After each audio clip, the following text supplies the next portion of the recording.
Good morning, everyone. Sorry for this delay. It's always complicated to connect so many people from different places. So I want to give you some instructions on how we are going to organize the morning. First of all, thank you very much for being there. I'll pass the floor first to our Vice Rector for Research and Innovation for the welcoming words that is on my left here. And after we'll have the policy overview from our European Commission and EASME representatives, and a presentation from the 6I strategy. That's the first part of the morning. We'll do a brief stop at that point. So we'll have the preparation for the roundtable with the 7 funded projects from for this call that is bringing us together. And we'll have the interaction with the public. I know you have been patiently waiting for us. Through Mentimeter, we'll put the instructions in the screen so that you can react to the questions and give us some comments through the chat or through the Mentimeter. But because of the technical problems of many people connecting, we cannot get direct questions from the audience. So that's a pity because we wanted it to be a very interactive session, but we'll do it this way. So without delay, I pass the floor to our Vice Rector for Research, Rosa Santibáñez. Thank you for giving us this welcoming speech. Thanks a lot, Tony, and good morning, everyone. Sorry for the delay and for the mask, but in this room we are some people together. Thank you for being here, wherever you are connecting from, and despite the uncertain circumstances. I would like to start by welcoming you on behalf of our rector. He cannot be with us today because he already had some previous commitments when the date for this meeting was set. Although we cannot hold this unique event in person, please feel you all warmly invited to our university, hopefully in the near future when the current situation improves. Let me thank everyone involved here today. Our representatives from the European Commission and EASME, Vincent Berruto, Michiek Grecic, and Carlos Sanchez, although it seems to be is not connected yet.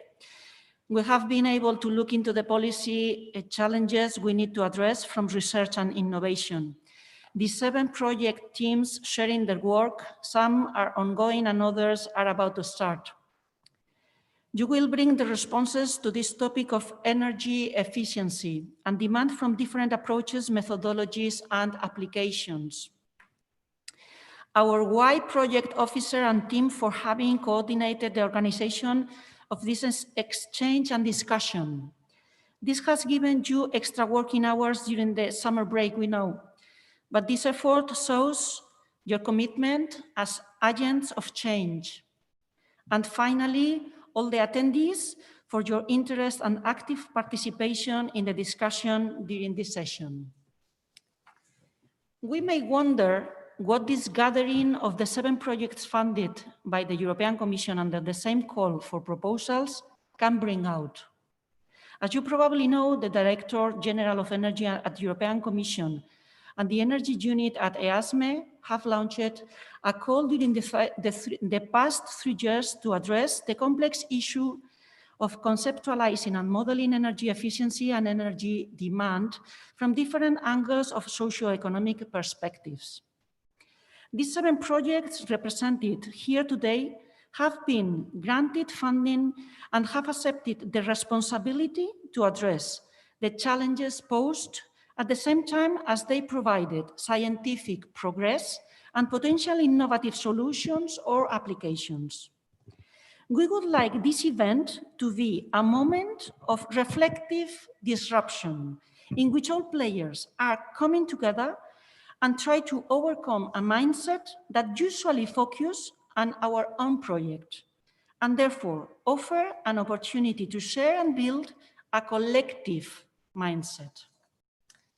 With today's event, we aim to build what Otto Scharmer and Katrin Kaufer call an ecosystem awareness, something that is worth beyond our specific interests and values, and accounts for the well-being of others and of the whole. Our intuition is that by sharing, exchanging, and learning from each other, we are, and we will surely be, better equipped to deal with the complex ecosystem realities we are faced with nowadays. This is fully aligned with our research internationalization strategy based on the 6I model that Tony Caro, our director of the International Research Projects Office, will develop a bit more in depth later on. We are all change makers in the sectors of sustainable energy to respond to the current waves of disruptive change. This type of event, where 7 different projects, communities, and consortia gather, will help us react against the patterns of the past which have brought up us to the present situation. Thanks again to the Y Consortium for offering us this opportunity to meet, and to the Consortium, to the European Commission for funding and enabling the exchange of knowledge and ideas towards a greater achievement. I always like to close my welcoming speech by wishing you all to enjoy the opportunity as much as possible. I am deeply convinced that enjoyment is an emotion that no doubt helps to build community and generate fruitful outcomes. Thanks a lot. Thank you very much, Rosa, for this welcoming speech, for always backing us in all the efforts we are doing. And I want to pass the floor to our next speaker, Vincent Berruto, and that is the head of the 2020, the Horizon 2020 Energy Unit at EASME. Vincent, the floor is yours. Our realization team will pass it to you. Thank you. Yes, good morning, everyone. I hope you can see me and you can hear me. If that's not the case, then please shout and I will restart. I'd like to address you a very warm welcome to all of you. It's a real pleasure for me to say a few words of introduction on behalf of the European Commission. So I'm Vincent Berruto, I'm the head of the Energy Unit at the Executive Agency for Small and Medium-Sized Enterprises, and we are managing various programs on behalf of the European Commission, but the one I'm responsible for in the unit, together with my team, is the energy efficiency part of the energy challenge of Horizon 2020, which is a program for research and innovation. And I think I met most of you in the past, most probably in Brussels, in one of the previous contractors meeting that we organized on the same subject. I think since 2014, we've supported more than 350 projects, and we've covered the whole innovation chain from research down to market. About a third of our projects have been addressing research and innovation issues, and 2/3, so the majority of projects have been what we call so-called market uptake projects, and these are projects that facilitate policy implementation, build capacity, trigger investment.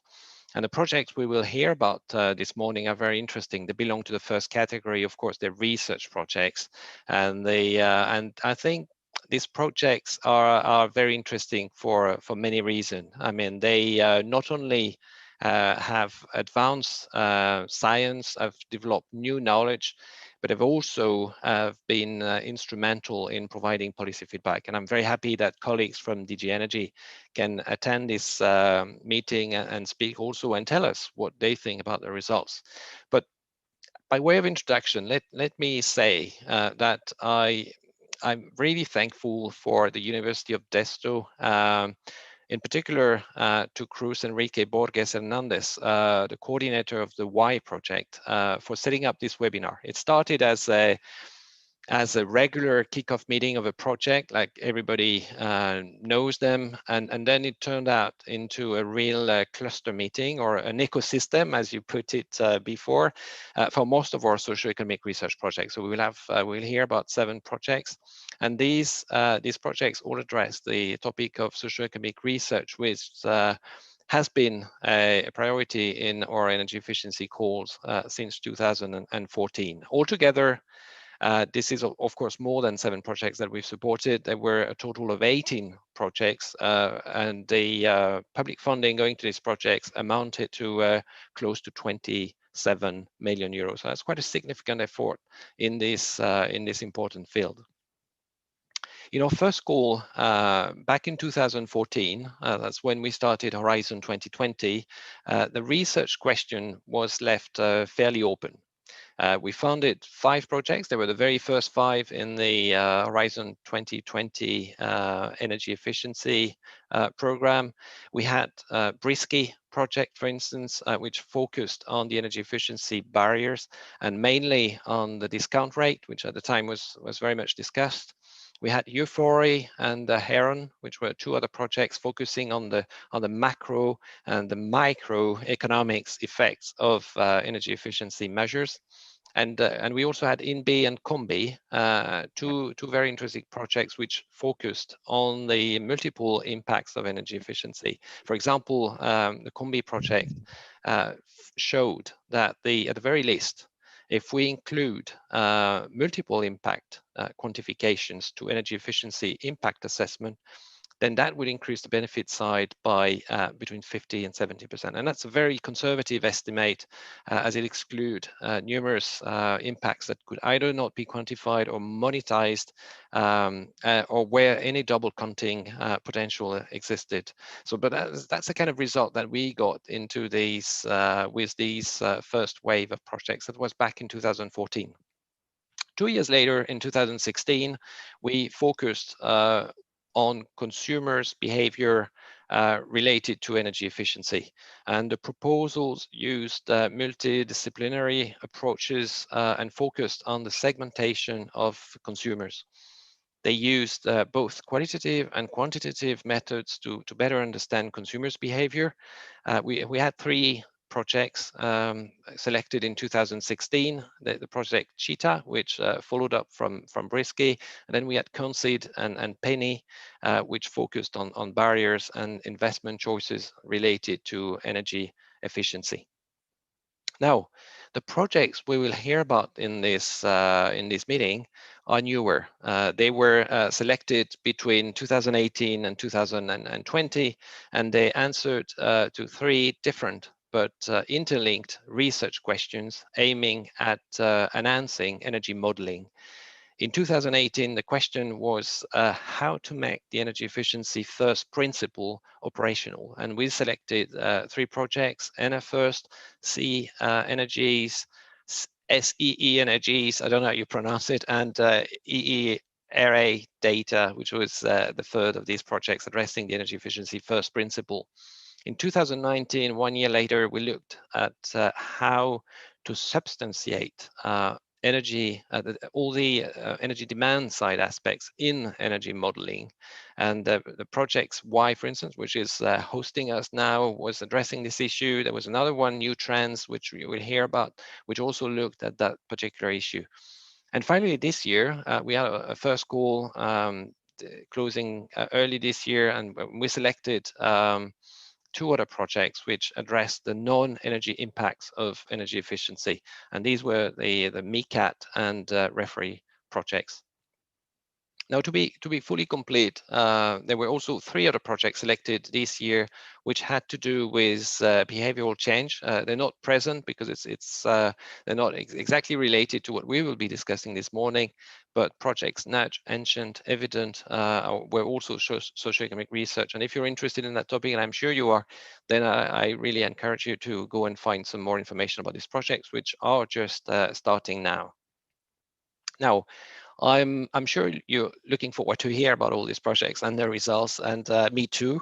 But let me just give you a little more information about the future funding opportunities. I know that you are looking forward to funding your new ideas of projects. So as you know, we are this year in the very last year of the Horizon 2020 program. We have our last deadline today, actually, and we expect a wave of proposals, but that will be the last deadline under the energy efficiency calls.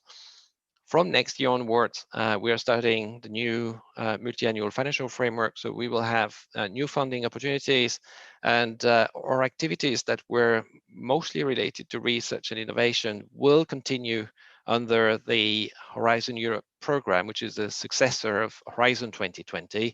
And those activities that were closer to the market, removing market barriers, then these activities will continue under the LIFE program for environment and climate, where we've designed a sub-program specifically targeting the clean energy transition. So that program is in preparation. Horizon Europe is in preparation as well. We are working on the future funding priorities, and in this respect, I think this meeting is very timely because that will also help us feed in the discussions about what we want to achieve in the future years from 2021 to 2027. What have we learned from projects on social economic research, and integrate these comments into the future work programs that are currently being defined.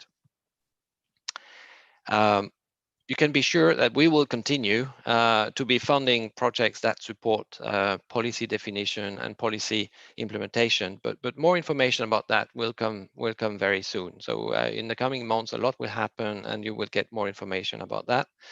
In the meantime, I'm looking forward to hear from colleagues from DG Energy and from project partners about this very important topic. And I wish everybody a very fruitful meeting. Thank you very much.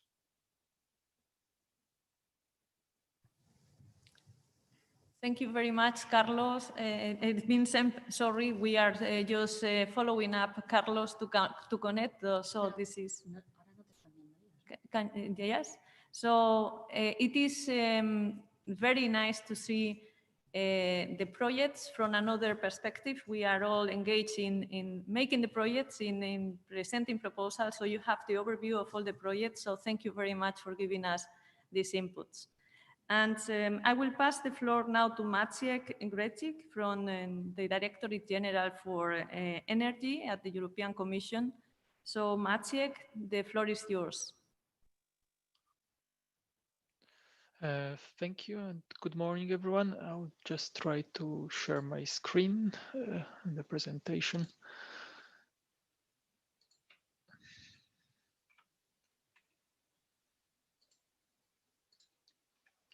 Yes, it should work. So once again, good morning to everyone. Thank you very much for this invitation. We are always happy to follow the research projects. We don't always have the possibility and time to really be as close involved as we would like to, but I'm happy to be here, and I'm curious to listen what's going to be said about the upcoming results of the projects. The topic of my presentation is to introduce the policy framework. I think most of you know what has been in the pipeline and what is the current status. I will try to be quite brief on this and then indicate some of our expectations regarding the ongoing projects and also the upcoming projects. The starting point, that's the framework that we work with, is the energy union. It's something that is still quite important, although there are new things coming up. We are still in this setup of somehow, let's say, integrated approach where energy efficiency is part of the broader energy mix. So there is a strategy linking different elements: energy efficiency, integrated energy market, research, decarbonization, and energy security and solidarity. The main initiatives were linked to the clean energy package that was proposed late 2016. All the legislative acts has been now adopted. There were 8 of them. revision of the energy efficiency directive was one of those initiatives. Also, the revision of the energy performance of building directives. I will not go into the details of those. For us, the important legal acts were, as I said, the EED, EPPD, and also the governance regulation that sets new mechanisms how we monitor and manage the policies, also in conjunction with other policy areas. So we are trying not to separate energy efficiency, but rather integrate it with other policy areas. And those linkages are emphasized more and more. And we look also at the impacts of energy efficiency on achievement of other objectives, which is also addressed somehow by some of the projects. And there is the last one is the preparation of the new work program for the eco design projects. But this work on the new standards for products is something that's ongoing. Again, briefly on what is in the EED revision, there was an increase in the level of ambition, even higher than that was proposed by the Commission. Importantly, we still continue with Article 7 and the energy savings obligation under the alternative approach or energy savings obligation schemes. There were also the new rules for individual metering and billing for thermal energy. The other provisions for electricity are in the electricity directives. I think it's quite important the deployment of smart meters. Some of the projects will use the data from smart metering, and it's for us quite important to see how we can build on the deployment of smart meters, not only for energy efficiency, but how to use the data and how to be able to link our policies on the data collected through the smart metering. Then there is some other things related to addressing energy poverty, and concerning the transposition, we had reached one of the deadlines for transposition of Article 7 earlier this year, which was in June, and then in October we should have the transposition of the requirements on metering and billing. I think this is not legible. I don't know why. Okay, now I know why. What is I think important now, and what is coming to play the biggest importance is the European Green Deal initiative. This is something that sets the political agenda for the current Commission. It was proposed with the communication late 2019, and what is important for us is that it clearly stated that energy efficiency must be prioritized. And there are different contexts and different ways how it was already announced, how it would happen. One of the important things is going to be the possible increase of the level of climate ambition and climate target.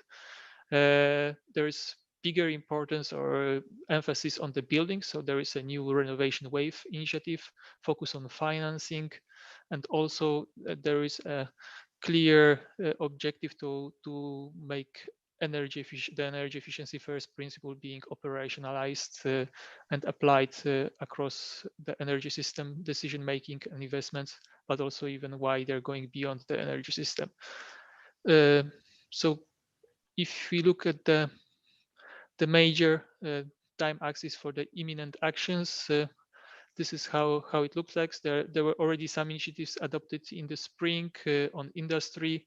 There was initiative on smart sector integration in July, and also hydrogen strategy initiative on agriculture.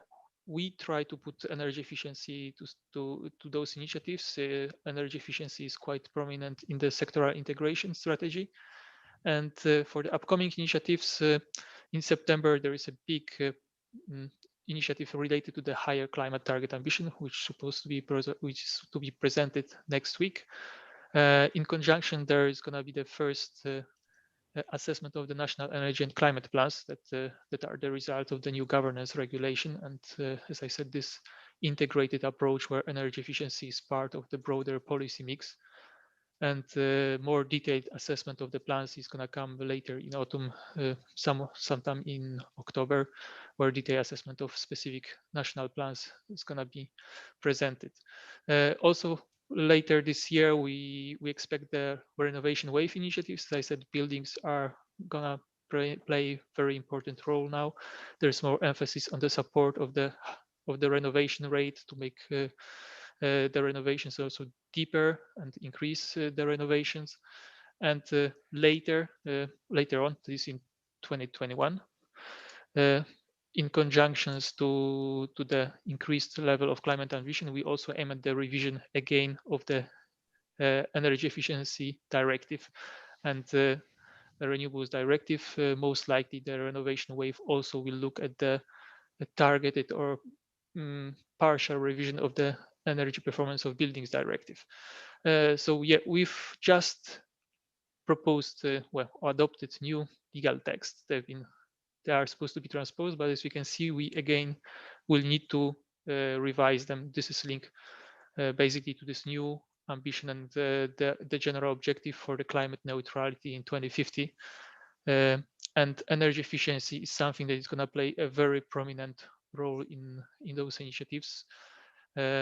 So we know that the target for 2030 was already seen as quite challenging, and the analysis of the national energy climate plans shows there is a ambition gap, which means that member states have not proposed so far the policies that would allow reaching the targets, the European targets, and this would have to be somehow addressed. So if we are talking about higher ambition, which it's clear from analysis would have to be also done through the higher energy efficiency, we need to look at all the ways how to promote energy efficiency. Of course, the investment is one of the main barriers, but we also have to look at our other barriers, non-investment barriers, the possible multiple benefits of energy efficiency, things that have been discussed for quite some time, but still there's a lot to be done to convince everyone that energy efficiency might be the right solution. And the last thing that is going on, this is the latest one related to the COVID-19 crisis, is the recovery package. Carlos will speak more about it and the link with the Green Deal initiative. What is important is that we don't forget energy efficiency here. So again, all these benefits on energy efficiency, we can see that some investments might be delayed due to the crisis. There is a big package of support. So it's important that energy efficiency investments are part of the solution and also seen as something that can boost the recovery and boost the economic growth. We know that investments in renovation can stimulate local jobs. So it's important that we don't postpone this strand of pathway towards climate neutrality, but we try to make energy efficiency happening on the ground. So I will just move now to the expectations from the projects. Those three set of projects is something that that are ongoing, and we've been following closely, especially NR1st and Synergies projects. As I said, energy efficiency first principle is something that is now high on agenda. I did not mention it when talking about the timeline, but there is also an intention to adopt a dedicated guideline on operationalization of the energy efficiency first principle, most likely beginning of 2021. So of course, research projects could not directly contribute, but whatever is the output of those and deliverables of those projects is very useful for our work. So the support to operationalize the principle and examples of and areas of application are very much welcome from this project, and we closely follow it and the developments. Similar for Synergies. I think that the methodology and information on all benefits on energy efficiency is something that we've been struggling to assess in a consistent way and to communicate. So this would be something that is always very sought by us. And also the identification of the right measures for sectors. We have been trying to analyze the energy savings potential in different sectors by a dedicated study, but also how to link measures to tap on those potential is something that still has to be more investigated in more details. Concerning the EUR data, this is something as I understand, focusing on the local solutions, but again, new ways of assessing the impacts of the energy efficiency measures would be also a very useful input for our work. there are still some, as I said, question marks if energy efficiency is the right solution given the investment needs and the long payback periods. In relation to the latest projects, new trends and why, they very much focus on modeling, and it's good that they will provide some input to the primes modeling. This is the set of models that we use based on primes for our impact assessment and our projections. But my general comment is that whatever is the outcome, that it could also be of use for other models. We use primes, but I think that we've received some feedback that it's not always that easy for others to use what's been used as assumption for the primes. So I think as a research project, it's good that whatever is the deliverable, it can be applied also to different modeling. Societal trends and behavioral aspect is something that is very much discussed, and when we look at the long term, especially for 2050, there might be some sort of wishful thinking that behavioral change can lead to specific to concrete impacts like reduction of energy consumption. So this is a big challenge, how not to overestimate and how to find the interactions between the societal trends and the technological change, because it's very because normally societal trends come without much of costs. So it seems like a easy solution to things, but behavioral changes are not really not always happening the way that we would like. We talk now about a lot about shared mobility, but we know the COVID crisis might be delayed or reversed to some extent. So as I said, concrete solutions to improve the modeling are very welcome, but also that could be usable for other models. And as I mentioned, smart meter data is something that would be of much use, but there are also difficulties how this data can be used also for the concerns because of the concerns related to the privacy. So any I think that there would be some like side deliverable of those projects, that any indications how to overcome the barriers of better use of the smart meter data would be always welcome. For the white project, I think information on the energy consumption patterns from different appliances group is something that is that would be quite of use for us. We had some discussions about the impacts of the eco-design legislation towards reaching the energy efficiency targets. There are different sets of modeling to assess the impacts of the new stricter standards and of eco-labeling, and this is becoming a challenge and something that has been pointed to us that we should focus more on these aspects. So impacts of eco-design legislation, if somehow this study could look at this, would be of much use. And we know that wealth and rebound effects on electricity consumption are related to the higher proliferation of electrical appliances, changes in electrical appliances, some inputs and insights on these aspects would be of interest to us. Again, impact of digitalization on energy consumption is something quite a novel thing, and there are some expectations that there could be a big change because of the Internet of Things. But we know also that consumers not always use the technology in the way that that would be optimal, and not always what could be achieved because of those solutions is taking really place on the ground. So this interlinkage between how people behave on those new solutions that are supposed to or could deliver energy savings would be of interest. And the last set of projects, it's the MICAT project. We very like the Combi project, so we are very happy that is to be continued.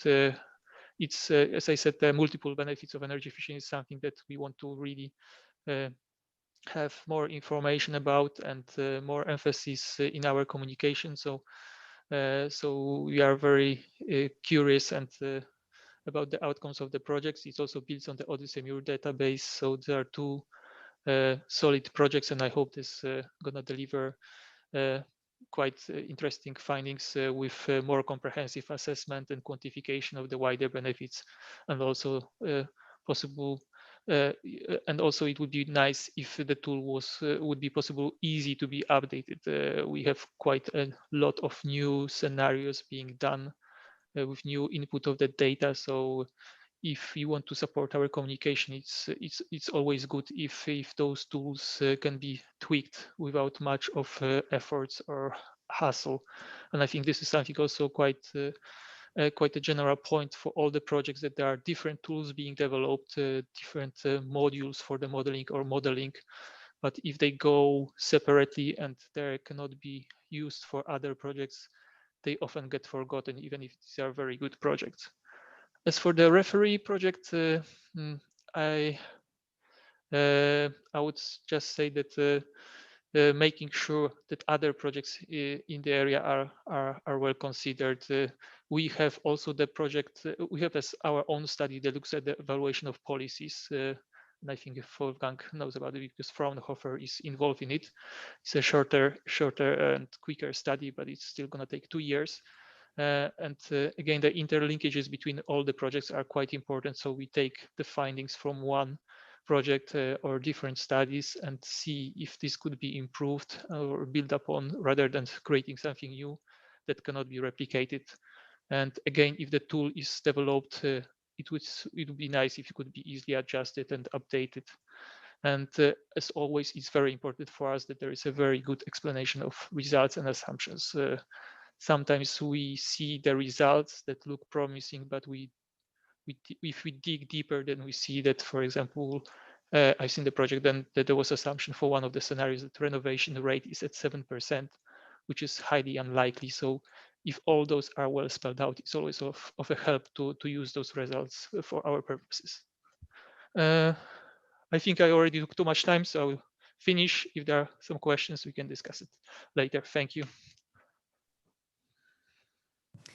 Thank you very much, Maciek, for this invaluable overview of from the European Commission, from your unit on energy.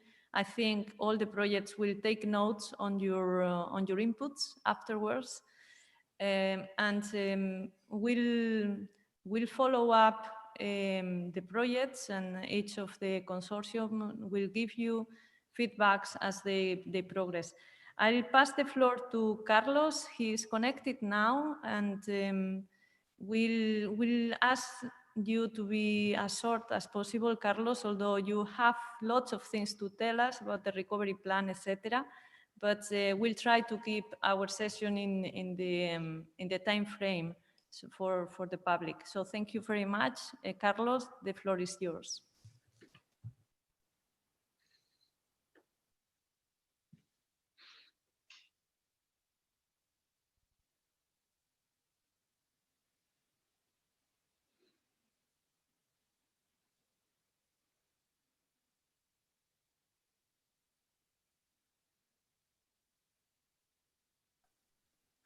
Okay. Now, can you hear me? Yes. Okay.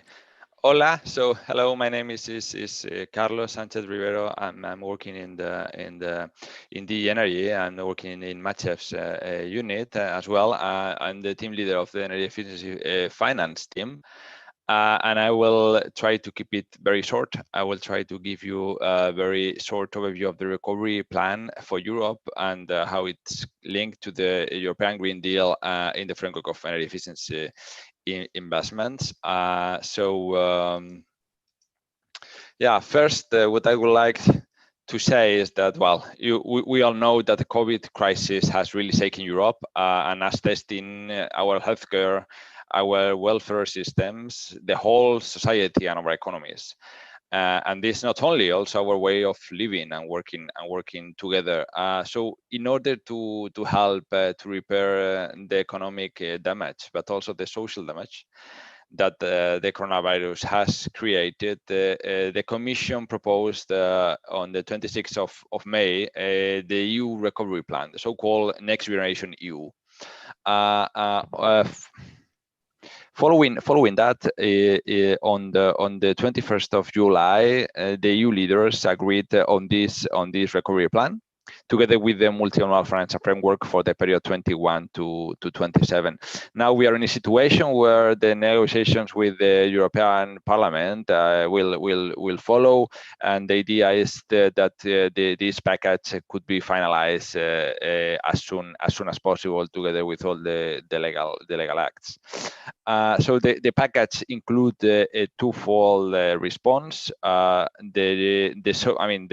recovery instrument as such, the Next Generation EU, but this is embedded into the long-term EU budget. So the Next Generation EU is worth 750 billion of euros, and the EU budget amounts to 1.07 trillion euros. So that provides really a financial firepower of around 1.85 trillion of euros. So this is indeed really a strong reaction from the EU to fight the COVID crisis, and to go into a recovery as strong as possible. So the money that it is raised as part of the recovery plan, the Next Generation EU, will be invested in three main pillars. So the first is the support to the member states with investments and with reforms.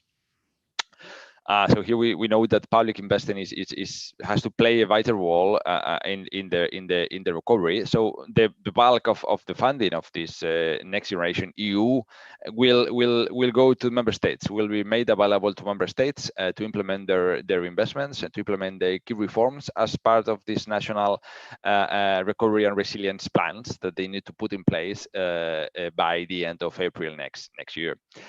Second main pillar will be kickstarting the EU economy by incentivizing private investment. So here, this is the other element. So public investments are key, but also it's necessary to really kickstart again the economy and incentivize and mobilize private investments. And that's the indeed second pillar. These investments will have a crucial role to play in the success of the Europe green and digital transition. And the third axis will be addressing the lessons of the crisis. Well, here you may see different instruments that are part of the recovery plan. I will try not to enter into them because we are not running out of time. We're running out of time, and there are quite a lot of different instruments, as you may see, as part. Maybe I will try to refer to those that are more related to energy efficiency investments. And first of all, I would like to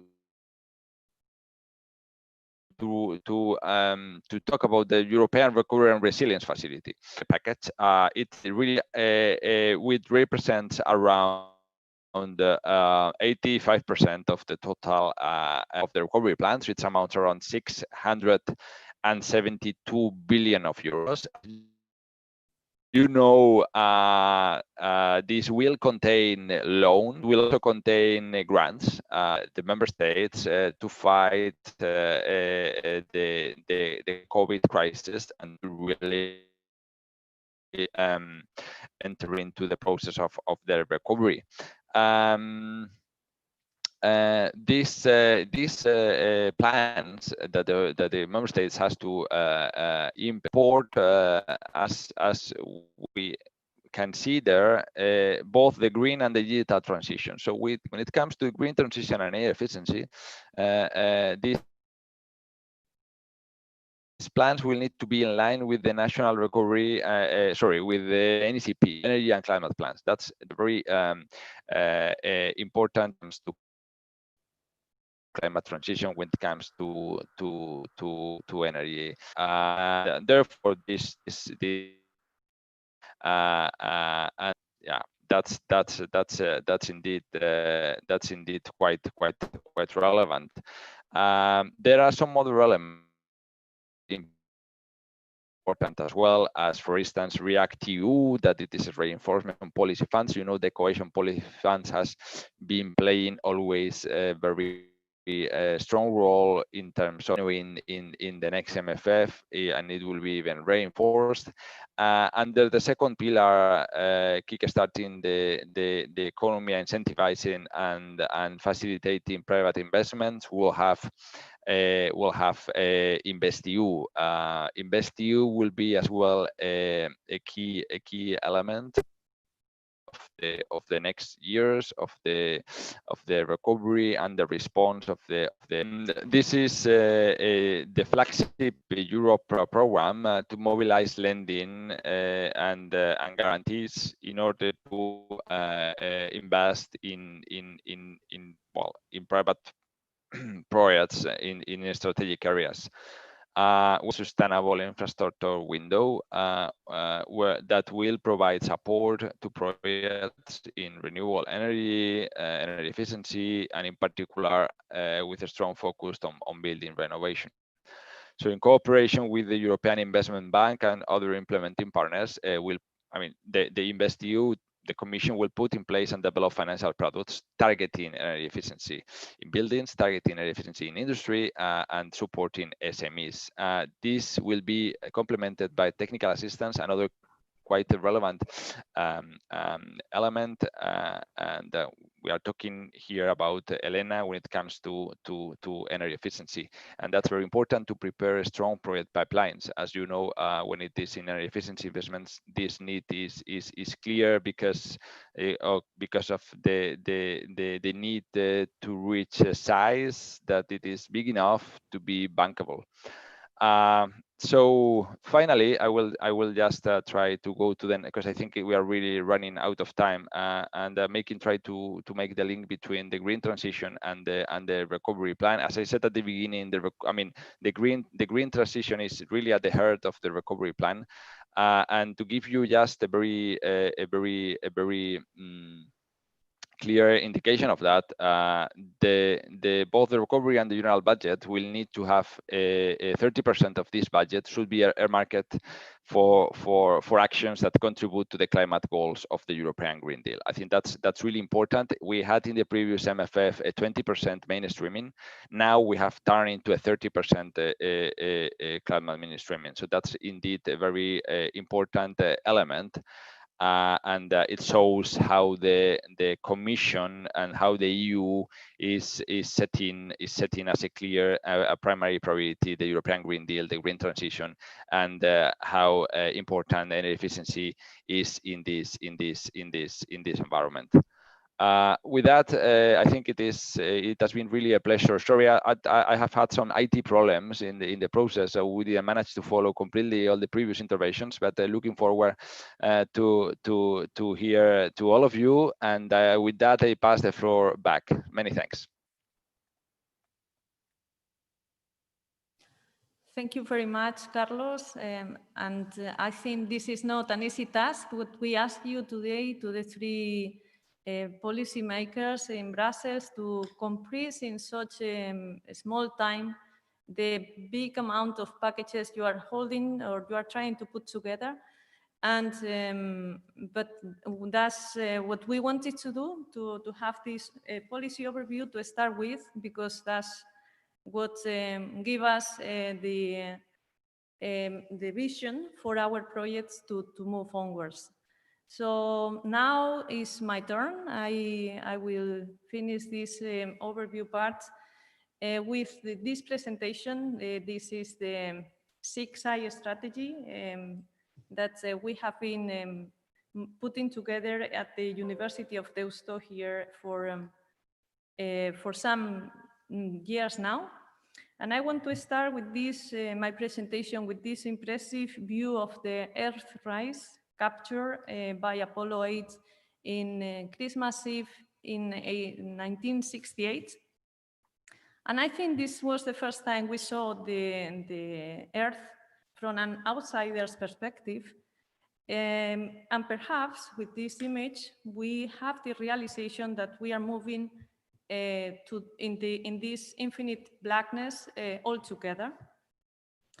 And in particular, challenging times that like the ones we are living today with the pandemic COVID, I think this perspective can spark us the much needed movements and momentum that we need to build a better future together. And I think this is why we are here today. We have been listening to the policy objectives, the Green Deal. We need to move. Okay, sorry. You are not seeing the impressive view now. Now you see it. So we have to connect everything. So let's stop here a little bit because as Einstein was putting it so eloquently, let's see if this stops for a minute. We cannot solve the problems using the same thinking that created them. We urgently need to change a view, a perspective, a more systemic one, a coordinated one, so that we all try to think together how we can solve all these problems we are having. And this is especially important in the field of energy efficiency. And why? Because we don't have planet B. If we don't have a livable planet B, sorry, because this is so moving. I hope it stops there. No, it doesn't stop.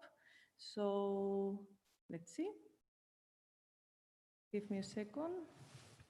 Maybe we can take off the direction here. Let's see. Wait, sorry for this, but you know the direct presentation is like this. I hope it works now. So therefore, I mean, if we want to be climate neutral by 2050, as our policymakers were saying,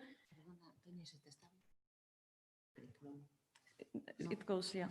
So we need this strategic long-term vision, and the thing is, I want to pose two questions for us to reflect. If we want to reach to this long-term vision, we are seeing in the screen the scaring fires that has hit Australia in the last months. So how and why are we continue collectively creating results that nobody wants, like these fires or the many other threats that we have, or seems to care, or many other solutions nobody or many people are not using? So why do we keep doing this? The transition to a climate neutral society is both urgent, is an urgent challenge, and an opportunity to build a better future for all. So we need to change our viewpoints, and we need to change quickly.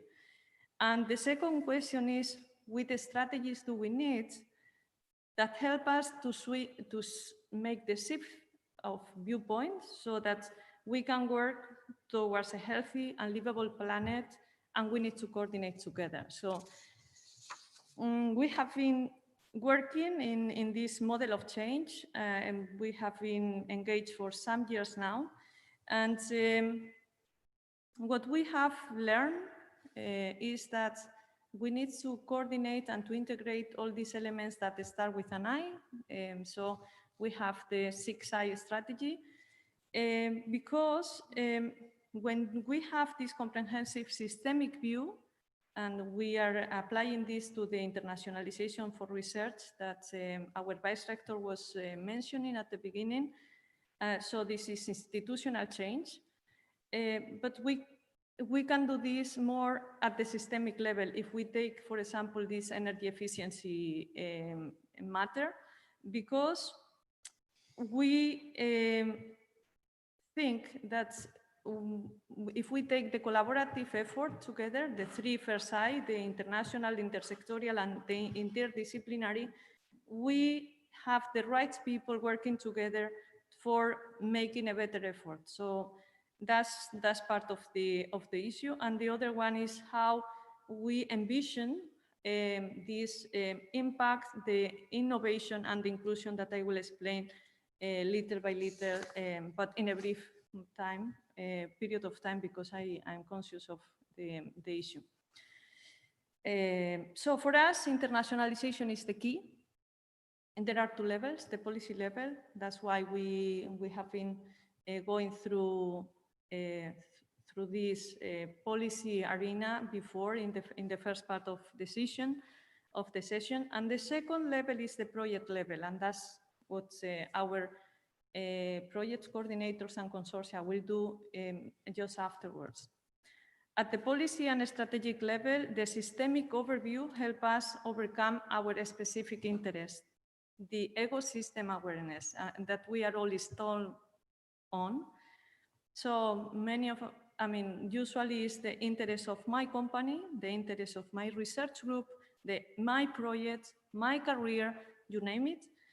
But if we want to make a change, a real change, and the urgent one that we need to have a common answer, vision, and goals, and have these general frameworks, the one that has been explained in the introduction, the Sustainable Development Goals, the 2050 Agenda, the European Green Deal, the Paris Agreement, the Recovery Plan. So we have all these general frameworks, and we have also more sector-specific ones, the Directive for Energy Performance on Buildings, the Energy Efficiency Directive. So we have all these that has been mentioned already. And we need to work for a socioeconomic reality that is embedded in the global ecosystem of environmental, social, political, and cultural context. So that's why this specific call for proposals is focusing this socioeconomic approach. All these subsystems are intertwined and evolve very rapidly, and that's what makes the whole thing so difficult. And that's why this unique event of bringing all these projects together is so important to build the community. They evolve very quickly, but in a complex, uncertain, and volatile way. So how do we do it? And we need to do it together. The second level for internationalization is that offers the means through these collaborative funded projects in competitive calls. So we want to thank the European Commission for driving the path, and also for giving us the means. And with these collaborative projects, we can reach the brightest minds, the novel ideas, and the relevant stakeholders to work together. So today's event, we think, is starting a new community, a network of networks. So we have all these projects and all these consortiums. They have been meeting during the preparation of this event, and they will continue sharing. And it is a pity we cannot do it face to face, so that you are all here in Bilbao, in beautiful Bilbao and beautiful Basque Country. But because building relationships in the coffee breaks, in the dinners, etc., is so important, and the closer personal relationships helps to move forward together. The second eye of our model is the interdisciplinary collaboration. This plays an important role, bringing together experts from different fields to address these complex societal challenges. So one of the main issues here at Deusto has been how to overcome this silo approach, the faculty approach or the specific field approach, so that we have brought together different experts to think together on specific questions. And we see also this interdisciplinary approach in the 7 projects. I want to stop in them because the consortia will be explaining them later. The third eye is the intersectorial collaboration. We have the 4 helix in this image here. But especially in the field of energy efficiency, the quintuple helix, the sustainability, is a transversal axis that we need to have into account, so that we move from conventional ways of understanding innovation, which is usually industry-led, market-driven, towards a more universal, remember the image of the Earth from outside, social-driven innovation ecosystems. So we need to put all these stakeholders together just to find solutions. The fourth eye of the model is impact. And we are thinking, maybe we can move the slide. Researchers and stakeholders or engaged stakeholders in the field have the responsibility to offer solutions that create real positive impacts to revert the situation. So don't keep repeating things in a way that we are creating more risks than the ones we want to overcome. And for example, our Y projects aim to contribute to a holistic understanding of household energy consumption and improve demand modeling. So there are many examples of other projects. That's the one I know more because I have been working with our team here. But we'll see later how different projects are trying to generate these positive impacts. The fifth I is innovation. This is key because we need to find the novelties, the new ideas so that we overcome the situation. For example, new trends projects will combine, as our officer was saying before, this quantitative and qualitative data to generate 3 new cross-sectorial perspectives. And you see here how the sectors come together and how we put the people-centered approach so that we find these solutions in a social-driven approach. Huh? And the final 6, although we already have some others, but I want to stop on them because we have been seeing the intergenerational, etc. Approaches, is inclusion. And it's the last, but not the least. We cannot do things if we don't devise solutions that are inclusive, that are sustainable, and then, as I said before, not generate more risk than the ones we are trying to solve. Just to conclude, our 6I model generates a flexible, complex, at times fragile, and adaptive system of interrelations, able to resist an environment that is, at the same time, reluctant to change. So we have lots of resistances there, but in need of urgent responses to the deep concern that planet Earth and our society is facing. So the creation, activation, and sustainment of partnerships driving social impact has never been more important. Let's learn, share, build trust, collaborate, coordinate, and co-create together. Thank you very much for being with us today.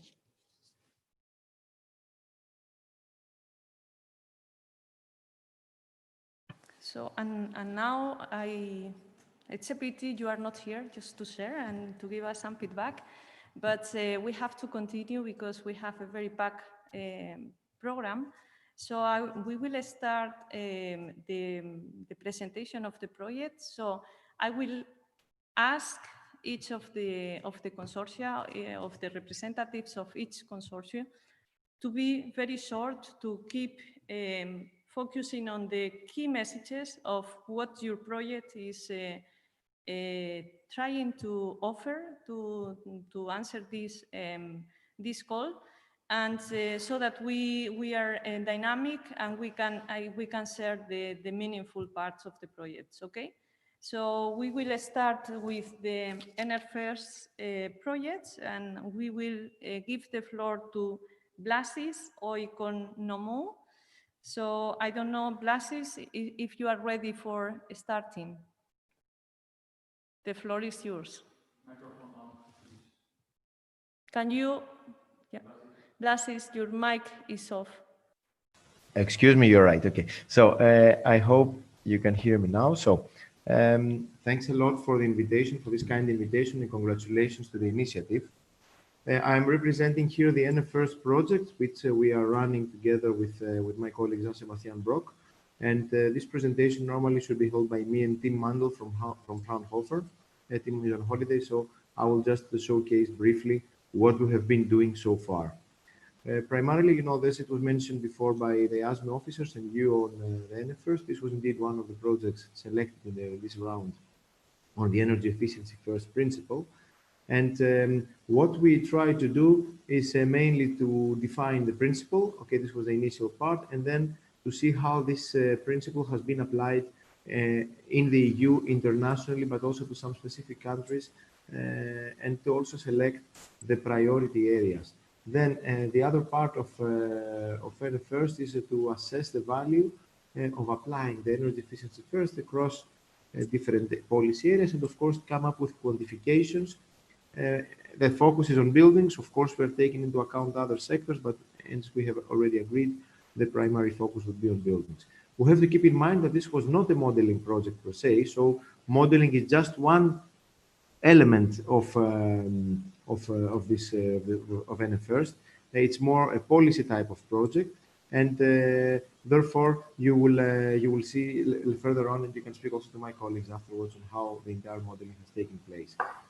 Ultimately, we'll come up with concrete policy proposals for the implementation of energy efficiency first, and some decision trees that the member states can use when they think of their future energy efficiency policies based on their NECPs and relate to the buildings.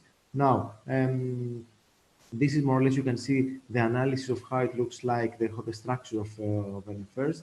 The primary thing was the identification, as we said, of the most relevant policy areas where the energy efficiency first principle took place. And maybe just to give it clear, we've been seeing a lot of different definitions of the energy efficiency first principle. Of course, we start from the governance regulation, which is the core one. And also in our reports, we have kind of reshaped a bit the definitions and coming up to something like a simple word. I will just read it and it's easier. That it's the energy efficiency first gives a priority to the demand side resources whenever they are more cost effective from a societal perspective than investments in energy infrastructure in meeting the policy objectives. That's kind of a very simplified wording of what it is about. And I think this makes it even clearer to the policymakers when they have to face the options. Now, then we try to apply the energy efficiency first in existing policy instruments. That's what we examine when we discuss with the policymakers.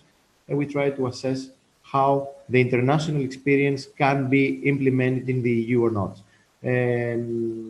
Sometimes things seem quite easy, but they are not, because a lot of this energy efficiency first principle, similar types of thinking has been deployed in the US, and bringing sometimes things from the US directly to the EU is not so easy due to the member states understanding of what supply and demand and of what actually the extent of the supply and demand side investments should be. Then, and the core of this part is, of course, the engagement with stakeholders, because I think the societal acceptance of the energy efficiency first principle is ultimate in order to come up to any type of design or implementation of this principle per se. Now, that's the team, of course. You see that we have, if you can divide it like that, we are in the center as coordinators and taking care of the engagement. On the left side is the policy analysis team, and on the right side, you can consider like the modeling team. Of course, these are intertwined. Now, where are we now that we've finalized definitions? We have already started the modeling work. There are some reports, of course, feel free to read, and that's more or less the storyline of the project. I will not go so much in that. Now, as we said, this is the history, the concept. As you can understand, in the way it was defined, it's somewhere in the middle of demand-side management, least cost planning, integrated resource planning, energy efficiency and resource. All these things are somehow fitting in the whole interpretation of the energy efficiency first. As it has been already started, as I said, from the 80s, and mainly from the electricity sector in the US, where, of course, there's a vertical integration in the monopolies. That's a storyline, how it went from the 90s to 2000s on the liberalization of the energy market, so it comes up a bit more. And then from 2010 and over, we have understood that something more is needed to take into account the demand side resources. That's also, of course, the communications.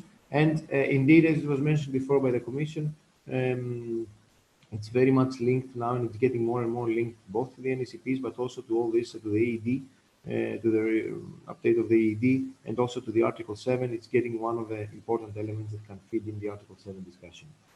Now, very briefly, some of the barriers identified with the key of experts, mainly it's the political barriers. So when it comes up why things are not being implemented, it says that what we got is that especially from the agencies and the policymakers, is that there are hard political barriers.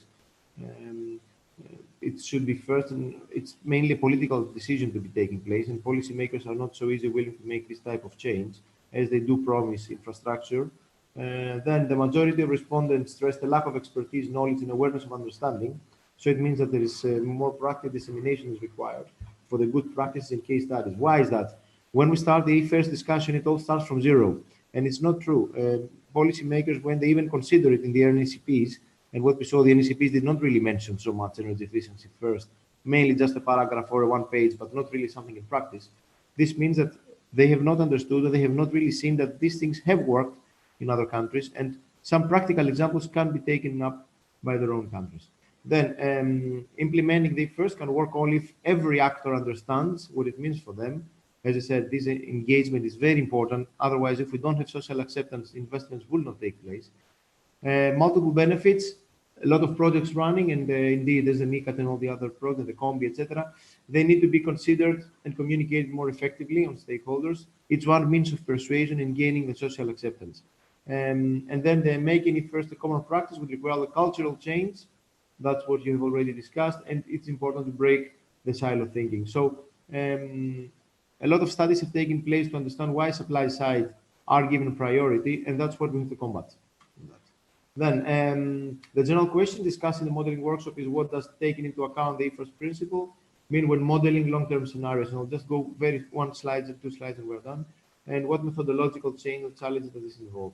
That's more or less how we envisage the modeling in the least cost mix of resources between the supply side on the left and the demand side on the other. So the idea is actually to adopt a broad modeling perspective here to take into account all demand and supply side options. That's the main element of what NFRs will try to do with the modeling part. And the main challenge, of course, is that most models are designed to be somehow more focused or centralized on the one or the other side. So it's hard to find models that are working on the same. So in essence, we try to combine here various types of models and to provide a good compromise between the levels of details and of course flexibility and time and resources needed. On the building perspective, we can see here the targets on the 2030 Climate and Energy Framework, and of course the long-term strategy. So these are the constraints somehow that we have to take into account when modeling and working on this type of first adoption. And here it's of course to highlight the value of deploying the demand side resources in the EU building sector. That's the core of this type of exercise here. Then the quantified, you can see if we have the various options within the balance, the renewables, heat pumps, heat networks, and on the left side, we have on the building sector, the specific types of investments that can take place in the, like the thermal efficiency, appliance efficiency, and so far. We can see more or less how the constraints will take place between the one and the other in the scenario part. And the four models, just so you have a look, it's, as we said, from the partners, Fraunhofer, Vienna, and IRS. This is the forecast, inverter, neutral, and heat network. This is more or less the four models that will be combined to come up with the objectives to estimate the total system cost and come up with the least cost optimization. And here you can see how these four models will interact. Of course, my colleagues from Fraunhofer are here, so as they're undertaking the part of the modeling, maybe you can also we can for more detailed questions you can go refer to them. And that's more or less the story of what NFRst is doing at this stage. So far, as we said, we're in 1 year operation, so a lot of work will be coming up this year on quantification of the first adoption, and now we are working more also on the policy aspects. Thank you very much for the time, and I hope I didn't abuse it. Thank you. Thank you very much, Blasis, for this sharing. I think we are learning how you are putting all the pieces together. We'll move quick to the second project. We'll give the floor to Brian Van Matisen from Aalborg University for the Synergies project. Okay, Brian, are you ready? The floor is yours. Yes, thank you. The floor is yours then. You need to stop sharing and then I will share the slides here.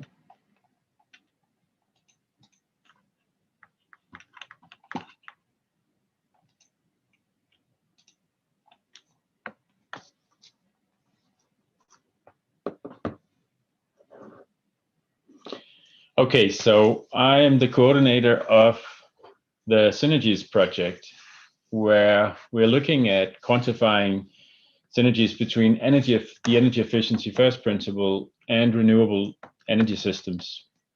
And this is a vast task to talk about this project in such a short time, but we have heard how important the energy efficiency first principle is, and we also heard a bit about how the policies are at the moment.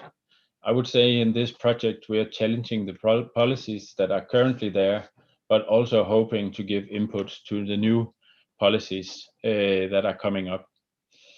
We would like to address some key questions in our project.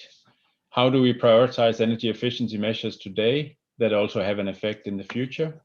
What are the supply chain effects of energy savings in future energy systems? And how does the future even look like? And of course, embedded into this, there's a number of questions that we will try to answer, including stuff like what is the balance between renewable energy systems and renewable energy production and end use energy efficiency. We are using bottom-up knowledge and top-down energy system analysis, and I'll come a bit into that.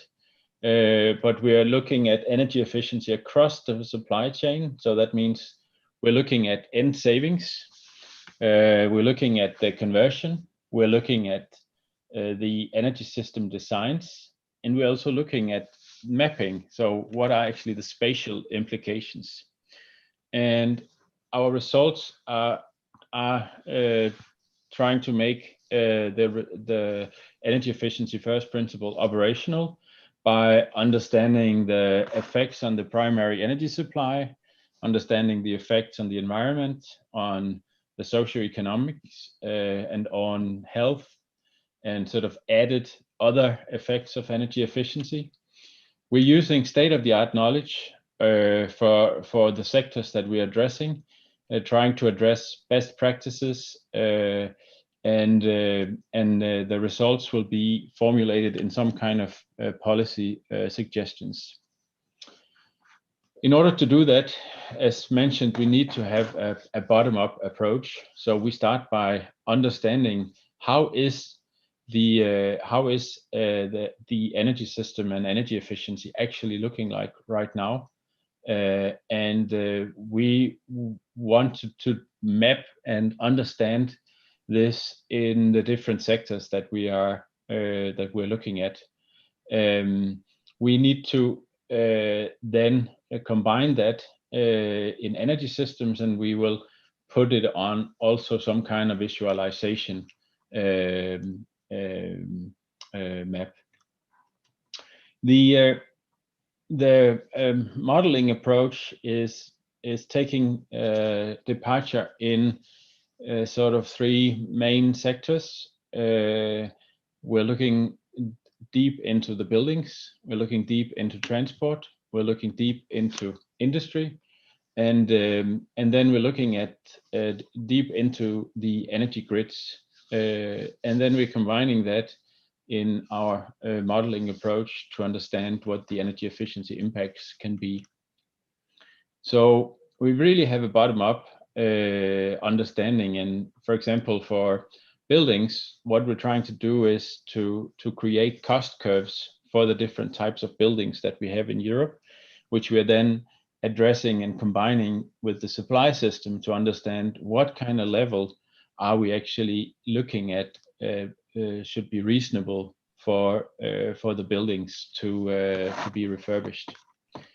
We're also looking at transport, and we're looking at more than 24 modes of transport, and we have done probably already now the most comprehensive mapping in Europe of all modes of transport, where we have now data for example, trip lengths, the different person kilometers and ton kilometers. And the reason we do that is that we have created a tool called Transport Plane, where we are trying to understand what are the effects of modal shift,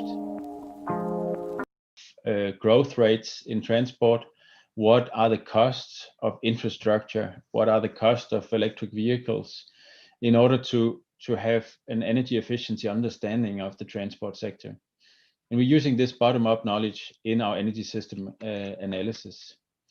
We're doing the same for industry. This is a new model. We are creating industry plan, and we are trying to open up, I would say, the black box of industry to understand all of the sectors and understand how much can be electrified, how much can we save, where do we need gases, where do we have excess heat for heating up buildings, are there any potentials to make industry more flexible and dynamic?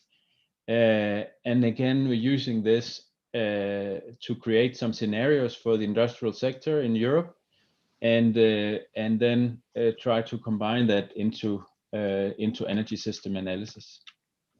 When we do this, we want to really understand what the supply chain effects are.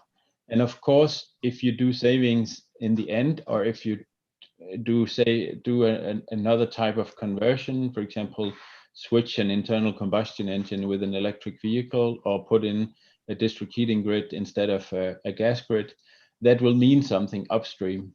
And we want to understand that. But in also communicating what we're doing, we are aligning with the scenarios that were published in the Clean Planet for All publication that was created by Primes and came out in November 2018.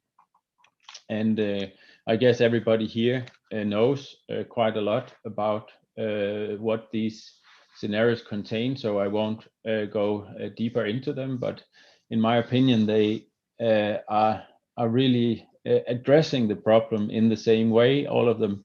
And we want to try and create a better understanding what is a more feasible option. So this is a rather complicated slide, I know, but what I want to try and make you understand is that we are doing hour by hour analysis, and we're taking the original prime scenarios and processing these, interpreting these, and we're calibrating that into our hourly model. And we're doing that for 27 member states and the UK. And we now have a full representation of the energy system for 2015, for 2050 baseline, for the combo scenario, for the 1.5 tech scenario, and the 1.5 life scenario. And our ambition then is to create a new vision where we have a deeper understanding of the supply chain effects and what a redesign of the energy system will mean. And what I haven't mentioned before maybe is that we're doing this for the 28 countries that are included in the project. So we're actually disaggregating what primes have created onto a country level. And there was some discussion earlier about the modeling problems in primes and the availability of data. And I can certainly have a discussion with those that are interested in that, because of course this has not been easy, but now we are at the stage where we have representation of this. These are the costs in the primes modeling. And I don't know, those who work with energy efficiency or renewable energy systems will stumble upon this cost, and then they will wonder, why are the costs increasing 40 to 50% already towards 2030 when that should be the easy part? And why is it not increasing that much after 2030? What are the differences here? So this is what we're trying to look at in Synergies, to understand how do we create an energy efficiency and renewable energy system where we have a more balanced approach. As I mentioned, we have already done a lot of the scenarios in Synergies that we're looking at. And here we have the 2015 scenario. We have a baseline. 2020 is not a good baseline because of the situation. So we try to make some adjustments to that. And then we have some frozen efficiency scenarios for 2050, a baseline for 2050, and then the 1.5 degree scenarios. And then we want to create a new Smart Energy Europe scenario in the project. The frozen policy scenario for 2050 is something that's important maybe for some of you to understand. So we're not taking for granted that we will reach the 2030 energy efficiency goals. We are going to model that and challenge that and see what are the levels within the different sectors, buildings, industry, and transport in the project. So, and that's why we want to start not from the EU baseline, we want to start from what we call frozen policy 2050, so we can understand what measures are needed and what the costs are. And this is also what we're trying to then look at in the individual sectors. We have in the frozen policy very few savings. In the baseline, I would say for 2050 especially, there's extremely ambitious or very ambitious savings, and in the 1.5 tech and life, I would say it's completely unrealistic savings that we have mapped and seen in the projects. For transports, we see a high degree of increase and some electrification in the 1.5 degree scenarios, and then some use of hydrogen, which we do not believe direct use of hydrogen in transport is not a very smart way, an energy efficient way to do things. For industry, we see the same as for buildings. For 2050 in the 1.5 degree scenarios, it's extremely ambitious and most likely will not really be possible to realize. And I'm happy to go into discussions about why we believe that is. Our new scenarios will create a balance with regards to energy efficiency and renewable energy. And we will try to analyze the different sectors, buildings, transport, and industry, to understand what kind of measures are realistic. In saying this, it sounds like I'm not a proponent of the energy efficiency first principle. I am a deep believer that is really important, but I also believe we have to have targets that are doable and realistic. In the modeling of the project, we will do hourly modeling, and we'll do it for each member state. And some of the things that we will try to understand is how can we use the different grids. And we used smart thermal grids, smart electricity grids, smart gas grids, and we use the different storages that are placed in different spaces in this energy system. And I would say one of the key things that we want to analyze is that if we have an electrification strategy for Europe, and we electrify the heating, we want to understand what are the consequences for the electricity grid, because we believe that there are huge risks in having individual heat pumps or individual electric heating replacing gas as a primary driver in the European energy system. So we want to try and compare that with a deeper renovation rate and a renovation plus district heating.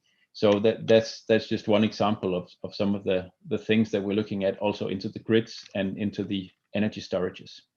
In the project, we have also spatial analysis, and we're using that to map potentials for changing transport systems and buildings. And we're also using it to illustrate what our results are, both what the current situation is, but also we want to illustrate what our results will be in the future. So that's kind of a new thing that we are mapping, and we're mapping down to a 100 by 100 meter in Europe. I would just like to emphasize for the EU New Green Deal that there are some important results already there. And I would highly emphasize that we need to have a focus on establishing district heating grids. So I felt that I wanted to mention this results from Heat Roadmap Europe. So energy efficiency in buildings goes hand in hand with district heating in urban areas and individual heat pumps in rural areas. Here's an example of how energy efficiency is not being applied in Europe, and we believe that there's almost enough excess heat to cover all the demands in Europe. Realistically, we can use 20% of that. The example of the Netherlands is extreme. They have excess heat of more than almost twice the heat demand, but still the district heating share is 6%, and the renewable energy share in heating is 3%. So I believe that there's a lot of things that could be done.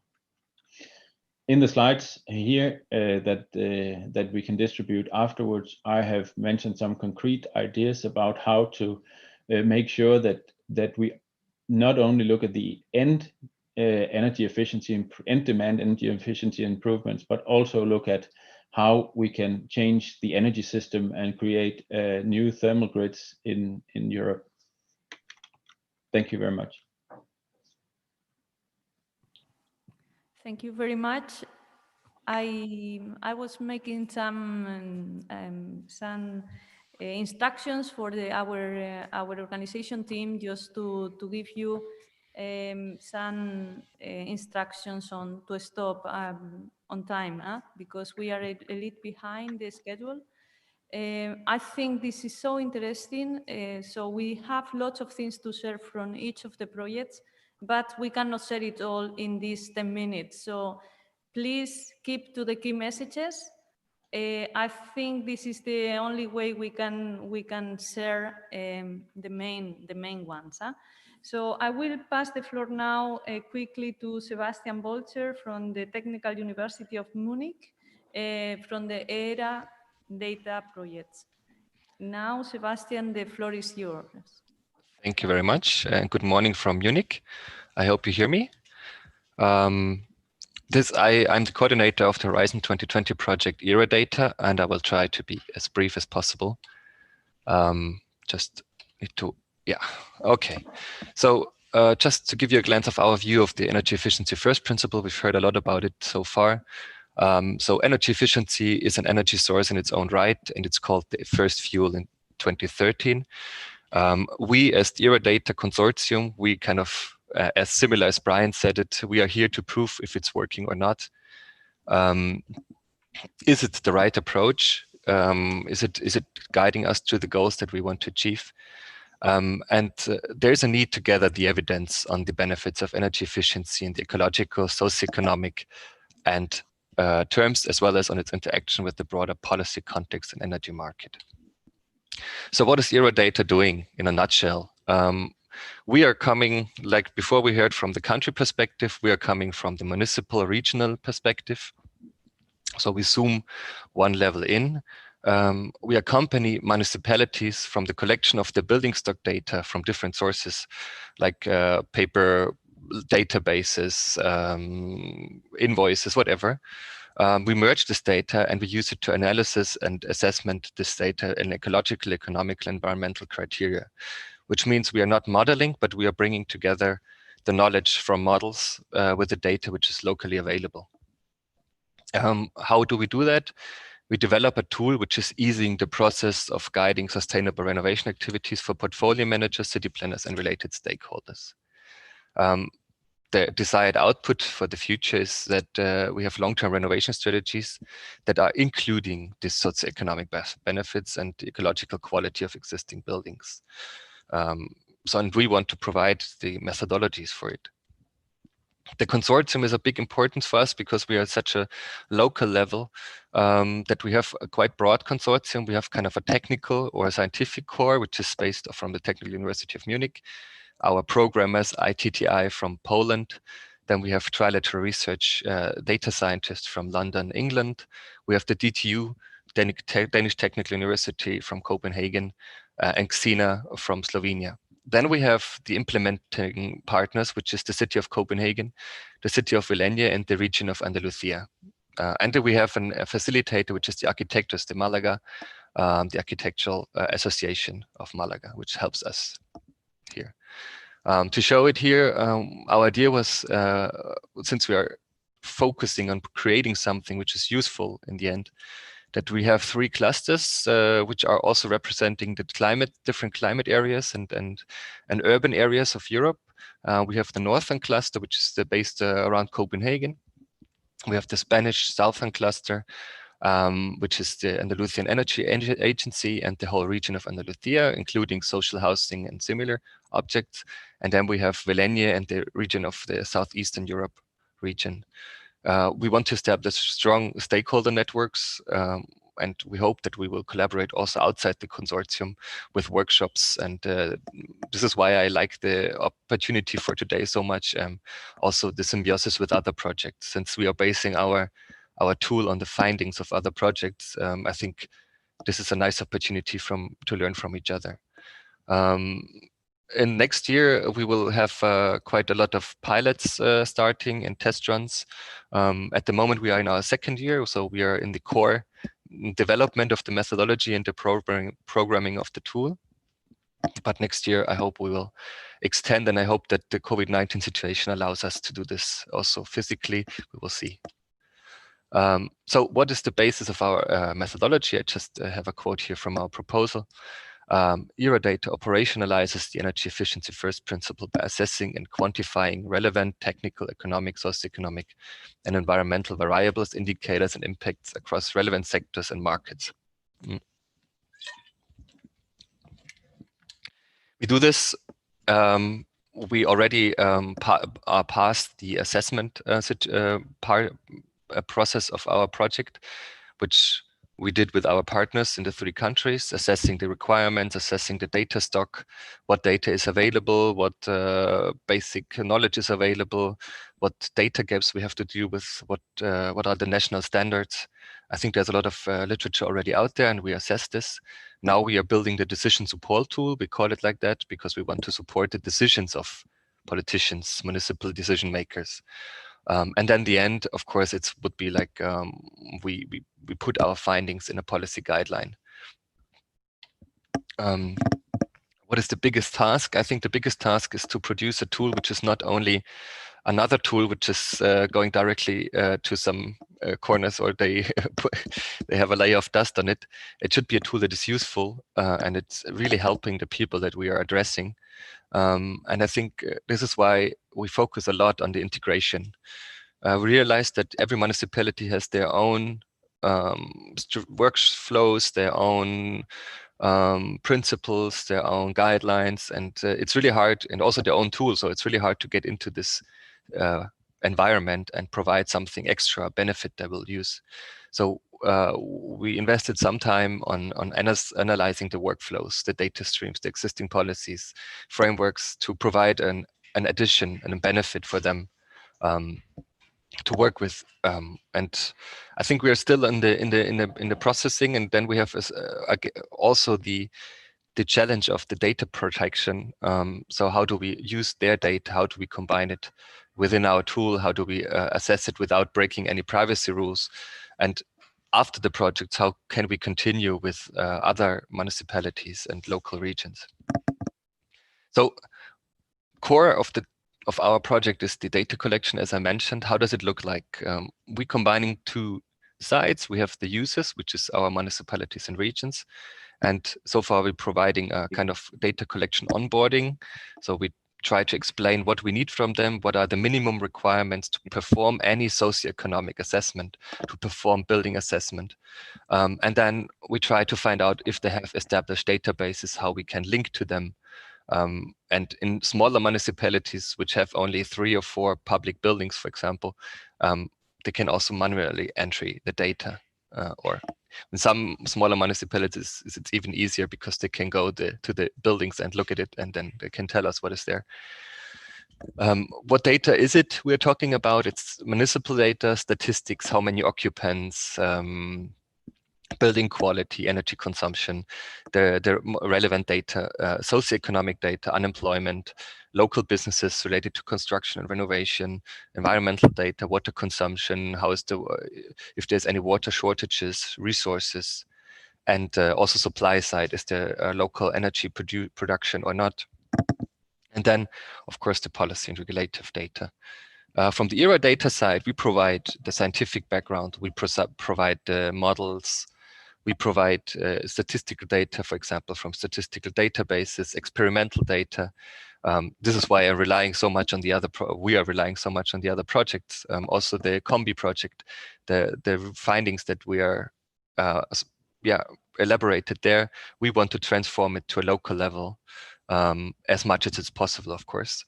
For example, job creation, how much it varies a lot between the European countries. But if, for example, if we have a municipality with no local businesses related to construction, how do we promise them that they will create 3 jobs in their region? So we try to assess the feasibility of this data. And then in the middle, there's the ERA data DST, which should combine this and giving a report out.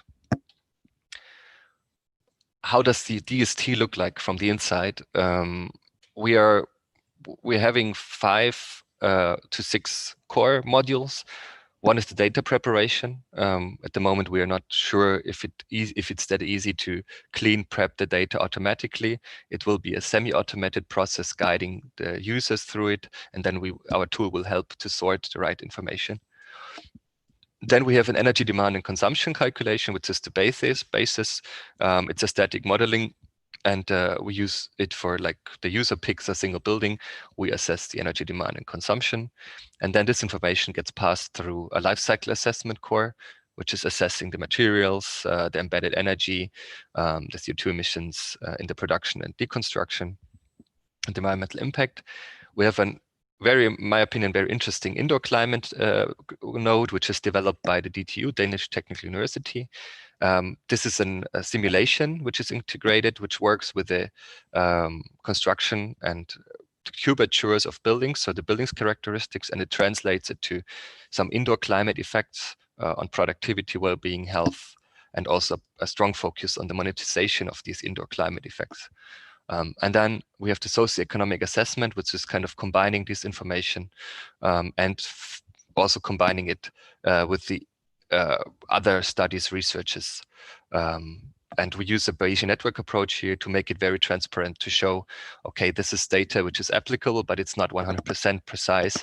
You know that in your municipality, it will have an 80 to 90% interest because of the environment that is there. This is an idea, but in the end, it will combined be here. And then to prove if the energy first principle is right, we have the contrary part, which is the supply side assessment, which is a rough estimation on kind of how much investment we can produce that much sustainable output, and we compare our both models here. Yes, this is the somehow. Oh, sorry. Yeah. And then, of course, a big emphasis is put on the reporting, which will be on a geoinformatics system, visualization based, and which is very important. And we are still elaborating it, is how deep and how detailed the reporting should be. We're addressing several stakeholders. We have some decision makers. We have also the broader public, and we have technical staff who wants to use our tool for a first brief overview of their building stock. So there we might have 3 layers of presentation, of reporting that gives the user the information that they want. And also here, there's the possibility to have some scenarios, the intensities of renovation measures. This is something that, especially with the grade of detail, which is something that we are developing this year, to see how the future or how deep we can get, and how, because we only want to include really useful information. That's it. From my opinion, I'm looking forward to work with all of you to find synergies between the projects. Also that we are cooperating after this meeting.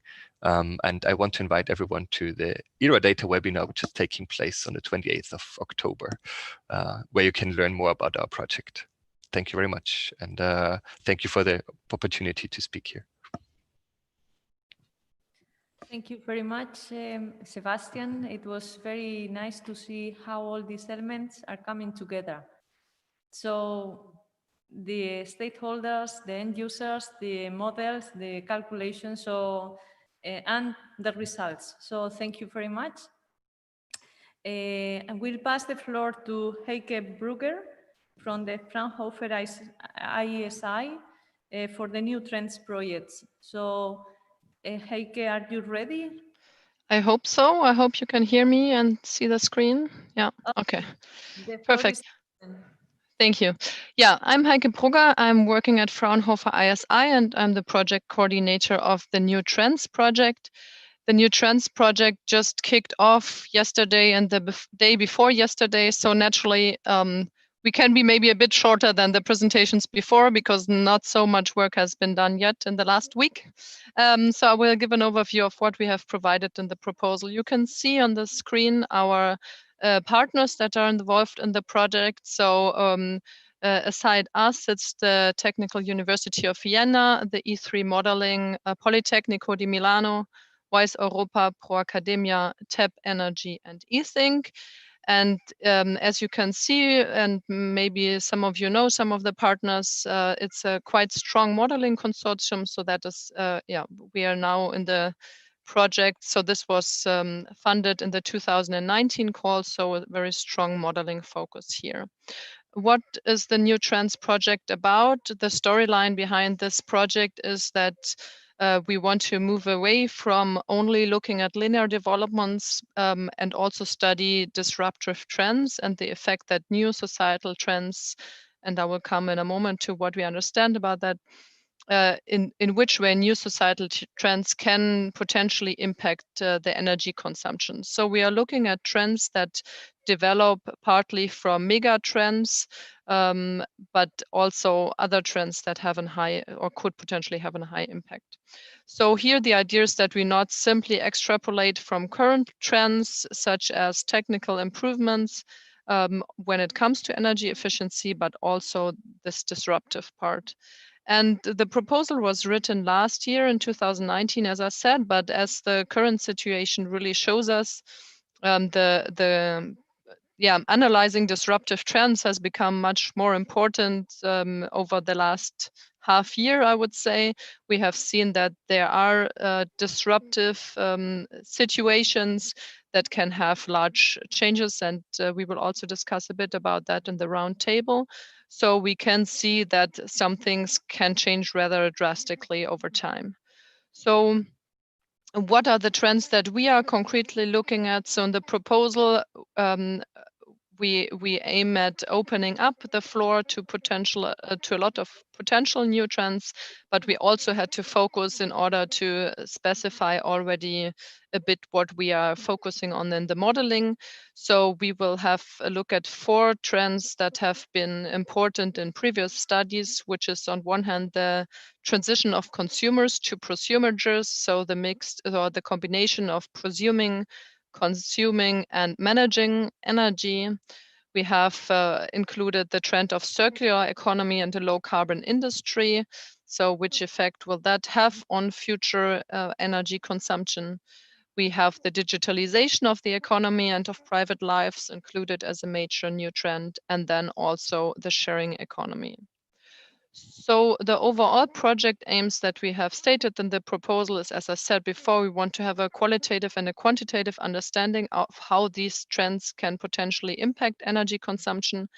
And we are doing this, or we aim at improving the models of our energy demand models, include the energy efficiency and the policy instruments concerning, particularly in light of these new trends, and thereby also increasing the ability of policymakers to guide those trends, and how can policies support to guide those trends in the right direction.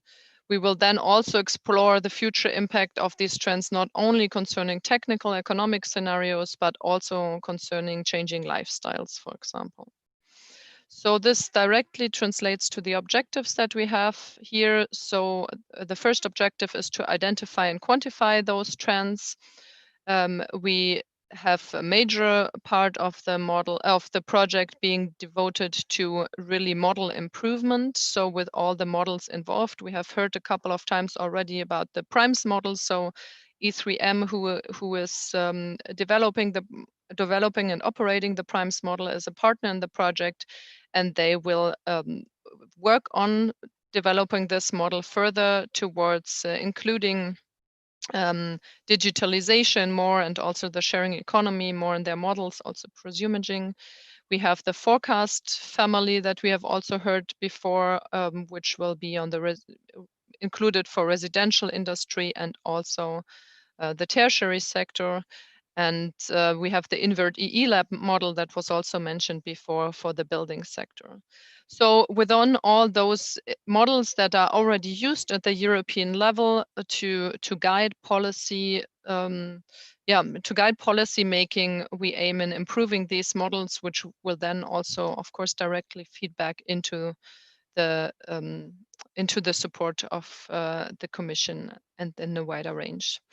So the aim is here that we integrate these trends and see what kind of logics do we have to change within the models, for example, to better account for circular economy. And we will do that also by including integrating new data sets. We have heard about smart meter data, for example, before. So we are not only working on the logic of these models, but also in terms of what kind of new data can we include here to better, to improve our energy demand models that we have. And we do all that by knowing very well that we are dealing with huge uncertainties. Of course, we cannot, it's not a prediction of what will happen, but we are working with scenarios and different kind of scenarios. I will come to that in a moment. So what I just said is reflected, of course, in the structure in which this project is set up. So in the work package 2, we have the selection of new societal trends and the quantification of impacts on energy demand.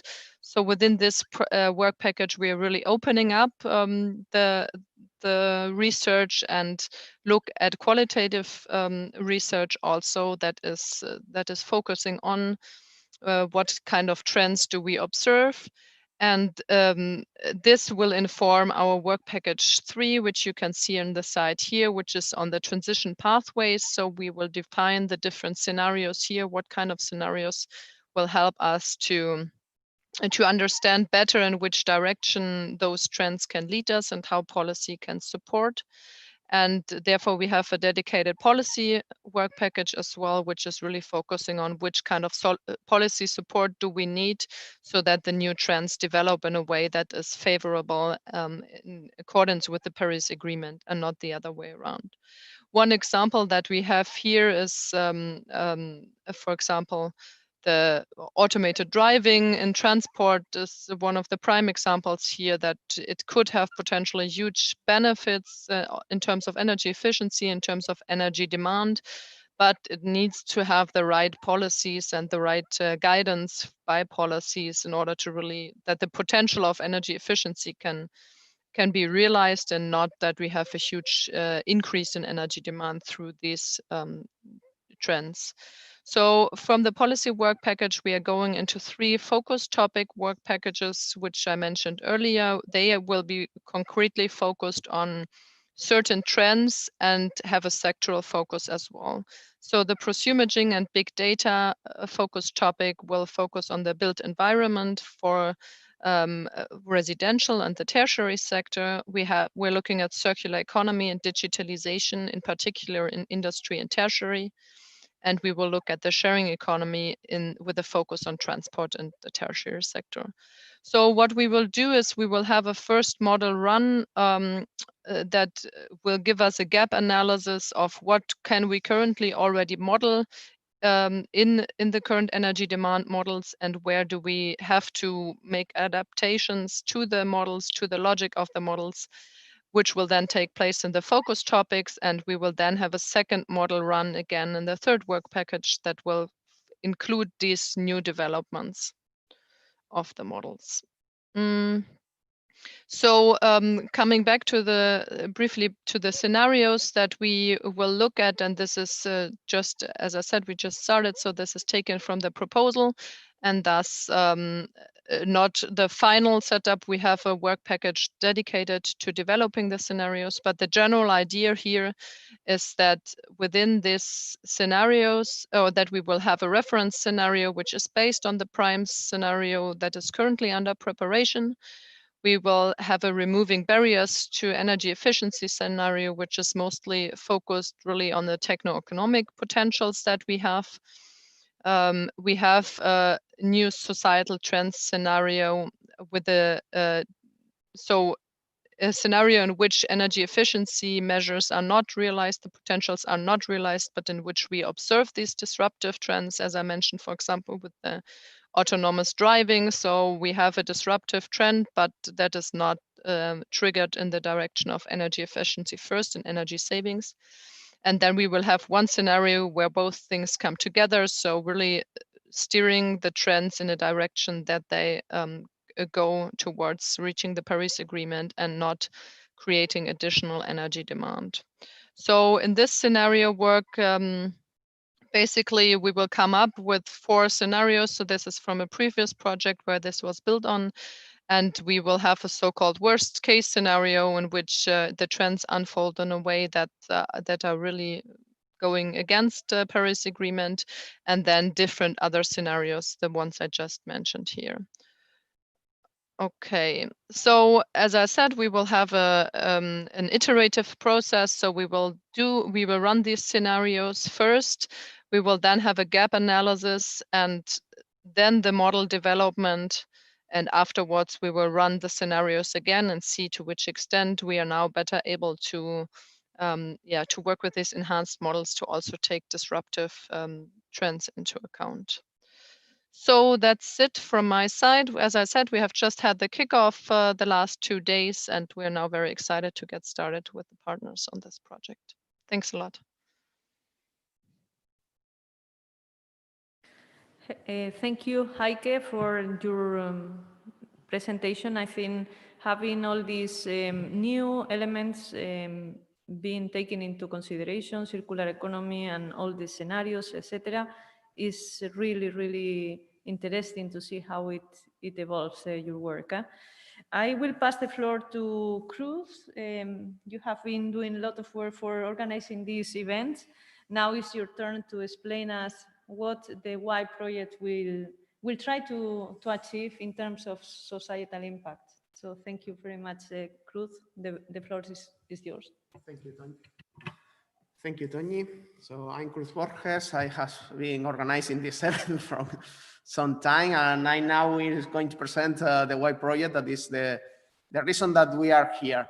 So Y is a research project trying to climb into the causality ladder of the energy in the residential sector. So the idea, we are a very small consortium that we more or less cover all the research, let's say, chain from basic research to development, validation, and even the take. So we are one university that it's the University of Deusto that will take all the basic research, let's say. Then we will have 2 research centers that are Forward Energy and TNO that will mostly do the development of the result that we are going to produce.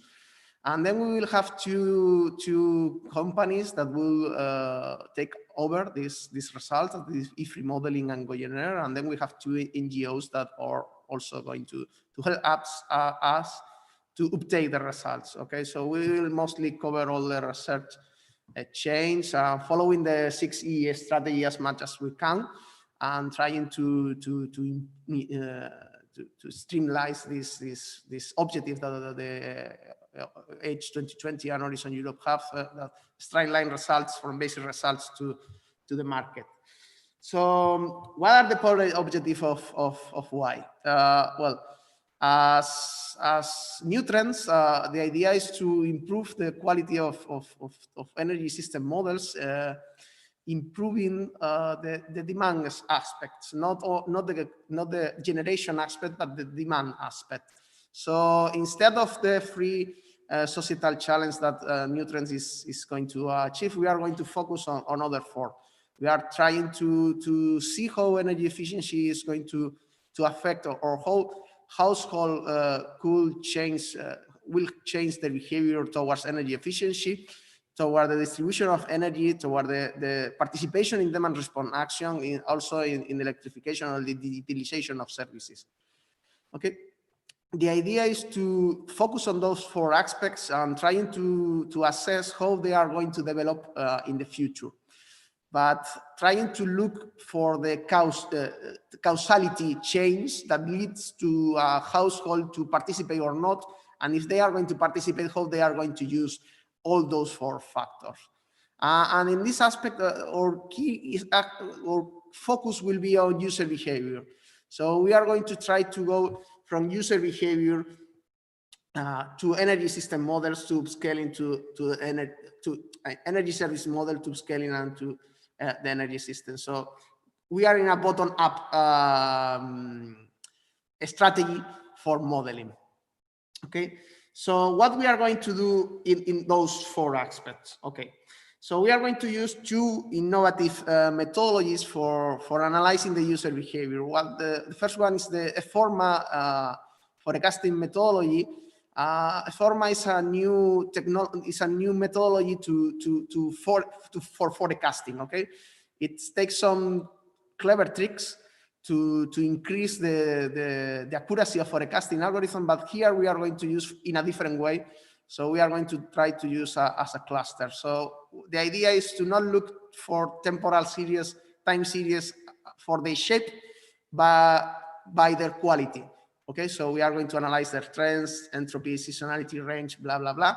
And then we are going to cross-check by the, let's say, the variables, the socioeconomic variables that produce those time series. And we are going to try to look for clusters to see if there is some, let's say, socioeconomic reasons to produce this behavior, okay? And then what the idea is to, when we first see that, we are going to try to build a causal model that will explain this behavior, okay? So the idea is that we are going to use a causal model of behavior, and a causal model is just a directed acyclical graph. It's some sort of diagram where we are linking together what are the cause and what are the effects. And when we build this type of graph, what we are going to have is some sort of probabilistic model where we link these variables that we have now that affect the behavior in some way, okay? And this is a theoretical model, it's not data-driven. So we need to involve a lot of experts in different fields to build this kind of graph. And why we are going to take this effort, okay? The idea is that causal models are very robust against intervention. And what is an intervention? For example, well, we have here the one that is quite trivial, is that it's not the same to study blonde subject that take and make everyone die. Okay, and this is the differences to, this is what is an intervention, is to artificially set, well, not artificially, it's a change in a variable that you cannot control. Okay, and it's an obligation. Everyone has to take this value. So this is a very good way of modeling legal change of legal framework, changing societal trends, let's say, or model, for example, a pandemic, okay? So when you are going to force to be at your home, your behavior is going to completely change, and those models seems to be robust until they change. Okay, so we wanted to try to do this type of model to trying to assess the long-term evolution of this the energy consumption at home. And for free, we get also a very good way to make counterfactuals. This is the classical business as usual model. The idea here is that we have not only this model, but we also see what have happened. And then we can go back and try to understand the reasons behind this behavior that we can see. Okay, and when we have this model built, the idea is that we are going to introduce some energy service models. That is just models of the appliance that we will have in your homes. And also we will connect with other interconnection with other energy carriers, our energy system, with the vehicles and the transport sector and the heating sector, and perhaps with the water sector. We are discussing this at the moment. So the idea is to build this type of model, and then we have the behavioral model. Then we will use this behavior to operate, let's say, these services. So we have let's say the energy consumption of a household. It's a single household. And now, well, having the behavior of a single household is good, but for energy system models, this is not enough. So we need to upscale. So we need to go up. We need to go big. So what we are going to do is to use a multi-agent system when we are going to configure a scenario, let's say, when we are going to simulate not one house, but all the house in a region, or all the house in a country, or all the houses of Europe. And we will use this simulation to build the demand forecast that we could put using a plugin with primes, times, and other energy system models. And also, well, the results of these models could be fed back into the system, into the multi-agent system, and produce a loop where we can create simulation, very detailed simulation of any kind. So we are going to use this model in 5 use cases that are the ones that we are going to try to assess. This is the final objective of the project, is to build this tool and then to test it in 5 use cases. So we are going to try to assess the operation of a microgrid, but not the normal operation. What we wanted to assess is the operation under a blackout. And obviously you should not have data under a blackout operation, because I mean, you are not producing blackouts normally. So this is a tool that will help a lot the operator of this microgrid to understand what happened during the blackout. Also, we are going to use the model or tools to assess what are the change in a policy tariff. I mean, if you change your tariff, or if you change the incentive that you give to your clients, how do you have to change your operations? I mean, it's good, it's not good. You need to change your behavior in the market. You need to change your system. I mean, this is the second use cases. The third one, we are going to assess the city vision, the vision of a city to 2050. And the idea is that have set a climate assessment of a set of intervention, and we wanted to reassess this city vision using these tools to see if something has changed or not. Okay. And then we will have the 2 big use cases. Then we are going to go with the primes to reassess the European energy strategy to 2030 and 2050. And also we are going to go worldwide with TIAM, ACN, and they wanted to reassess their role scenario to 2100. Okay, and this is more or less what is my project. Sorry for being too quick, but I mean, we are too delayed, so I wanted to just to end quickly. Thank you very much, Cruz, for this brief presentation. I think it has been very clear. I will pass the floor to Katarina, and so we have 2 projects left.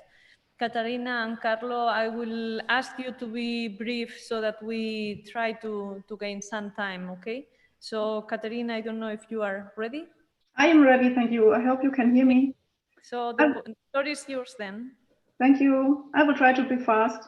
I'm going to present the MICA project, which stands for Multiple Impacts Calculation Tool. And as already mentioned in the introduction, it will be about modeling non-energy benefits of energy efficiency. So I will quickly jump through this introduction because most of it has already been said. So you all know that energy efficiency measures are often not considered, although being cost effective, which is often referred to as the energy efficiency gap. And we also already experienced that these co-benefits, which are also called auxiliary benefits, non-energy benefits, or multiple impacts, can accompany energy efficiency project and provide additional arguments to promote the implementation of energy efficiency measures. So we hope that we can partially close this energy efficiency gap. The field is complex and wide, and those multiple impacts can more or less be categorized as social, economic, and environmental multiple impacts. They are also already mentioned explicitly in the EC's policy making and reportings and are also relevant on national level. But we also see that although this is an important additional justification, they are rarely reported. And with our project, we are about to try to meet this demand and close the gap by highlighting these multiple benefits of energy efficiency and make them understandable and quantifiable. So the main objective of our project is the development of a comprehensive approach to estimate multiple impacts of energy efficiency by providing a publicly available and easily usable online tool. So we aim at linking science, policy, and stakeholders in the field of multiple impacts of energy efficiency. So in the end, the MICAT project shall improve scientific knowledge and provide a set of methods to analyze multiple impacts of energy efficiency methods, develop a comprehensive approach and tool for estimating these multiple impacts, and we want to allow facilitated assessment of the core policy scenarios and specific policies at EU, national, and local level, so they can, in the end, estimate the outcomes of these multiple impacts. So by disseminating our results and involving the stakeholders, we try to establish a culture of underlining the importance and the assessment of these multiple impacts and connect them with the scenario approaches of the modeling and the policy evaluations of the EU and also on national and local level. Well, it wouldn't be science if you wouldn't take the previous findings into account. So our approach will rely on the research that was already discovered. So the wide range of multiple impacts and the categorization that has already been done in other projects as the social, environmental, and economic impacts. And we will build our, we will start our project and build our methods on the assessment quantification approach that was already used in the previous H2020 project, as namely, and already mentioned in the introduction, the COMBI project, which was coordinated by the Wuppertal Institute, who's also a partner of us, and Odyssey Mu, where is also a tool integrated, Fraunhofer's partner in this, and there has already also been approaches to quantify and measure those multiple impacts. For those of you who have not yet dealt with these two tools or projects, just a short overview, they both deal with these multiple impact approach, but they have a different focus. While for example, the COMBI project is an ex-ante evaluation horizon, a multiple benefits tool is an ex-post approach. The one is a bottom-up model, the other one is more on top-down savings. In the end, the one tool, the COMBI project is more complex, and you can see and analyze different types of actions and impacts. The MBE tool is perhaps more user-friendly and transparent, but also less detailed and provides related data and documents you can check and maybe relate to your approach you're trying to deal with the multiple benefits with. So what we are going to do is to go beyond the both approaches and combine the best of both. So we want a methodologically refined approach allowing ex-ante and ex-post calculations. The tool should in the end be easy to use, flexible to adapt, and on an empirical basis. So it was already said that those tools should not be standalone, but we want our tool to be integratable in other approaches and other modeling plans. So we want to maximize the usefulness for a larger target group and cover a wide range of use cases. This means that we use input data from case studies on the 3 levels, which means local, national, and EU level, and we will use them for a validation of the tool. So we can also involve stakeholders on each of these levels and get requirements to maximize use for all these 3 groups by involving their needs. So we also take advantage of the existing modeling like primes and gains. So we have the partner E3M also on board in our consortium. And like this, we also want to cover several key national and EU scenarios and make them fit to customize the scenarios also on local and national levels. So our tool should allow to use other input data and run it on this basis, so it fits more the needs and requirements of these special stakeholders. So we have an open modeling module, for example, through an open API. And in the end, we have ambitious goals. This might even lead to an establishment of MICAT as a semi-standardized tool for the evaluation of energy efficiency policies regarding these non-energy impacts. Now, this is our conceptual approach. The first step will be to have this conceptual framework, which means that we define those empirical basis of social, economic, and environmental impacts. We try to define the measurements, how to quantify and aggregate our impacts. And in the next step, we will apply this approach to the impact assessment. So we will define the scenarios and policies that are used to monetize and quantify and aggregate those multiple impacts. And at this stage, and very close to the tool development in the end, this is also the point where we will involve the stakeholders, which means that we will have on EU level and on national level 3 countries which will provide us with the data, and we will be in exchange with to guarantee that we meet also the needs on this level. And we will tender 3 local partners, stakeholders, so cities, to also adapt it to the more local level of modeling and quantifying those impacts. So the tool development will make a loop with the impact assessment and part and the tool development part, and validate with the data we get from these 3 levels. And the dissemination as well will be on all 3 levels to check how it meets their needs, and to guarantee that they all can make use of our tool.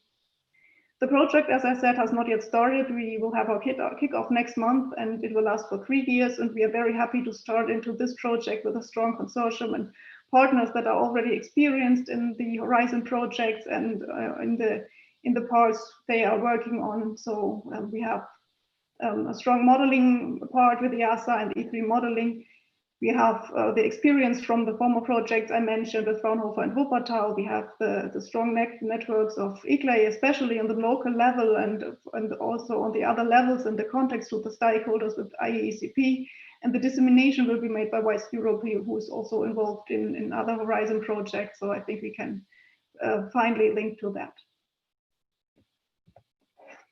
So just to summarize our expected impacts, we want to increase and expand the knowledge of this multiple impacts approach to support the energy modeling with quantified and monetized multiple impacts. And we want to increase the awareness of policymakers and involve the relevant stakeholders so they can use our tool for their decision making. And in the end, to disseminate the results on EU national and regional level, and to provide this simplified tool for use in most possible use cases. That's from my side. Thank you very much.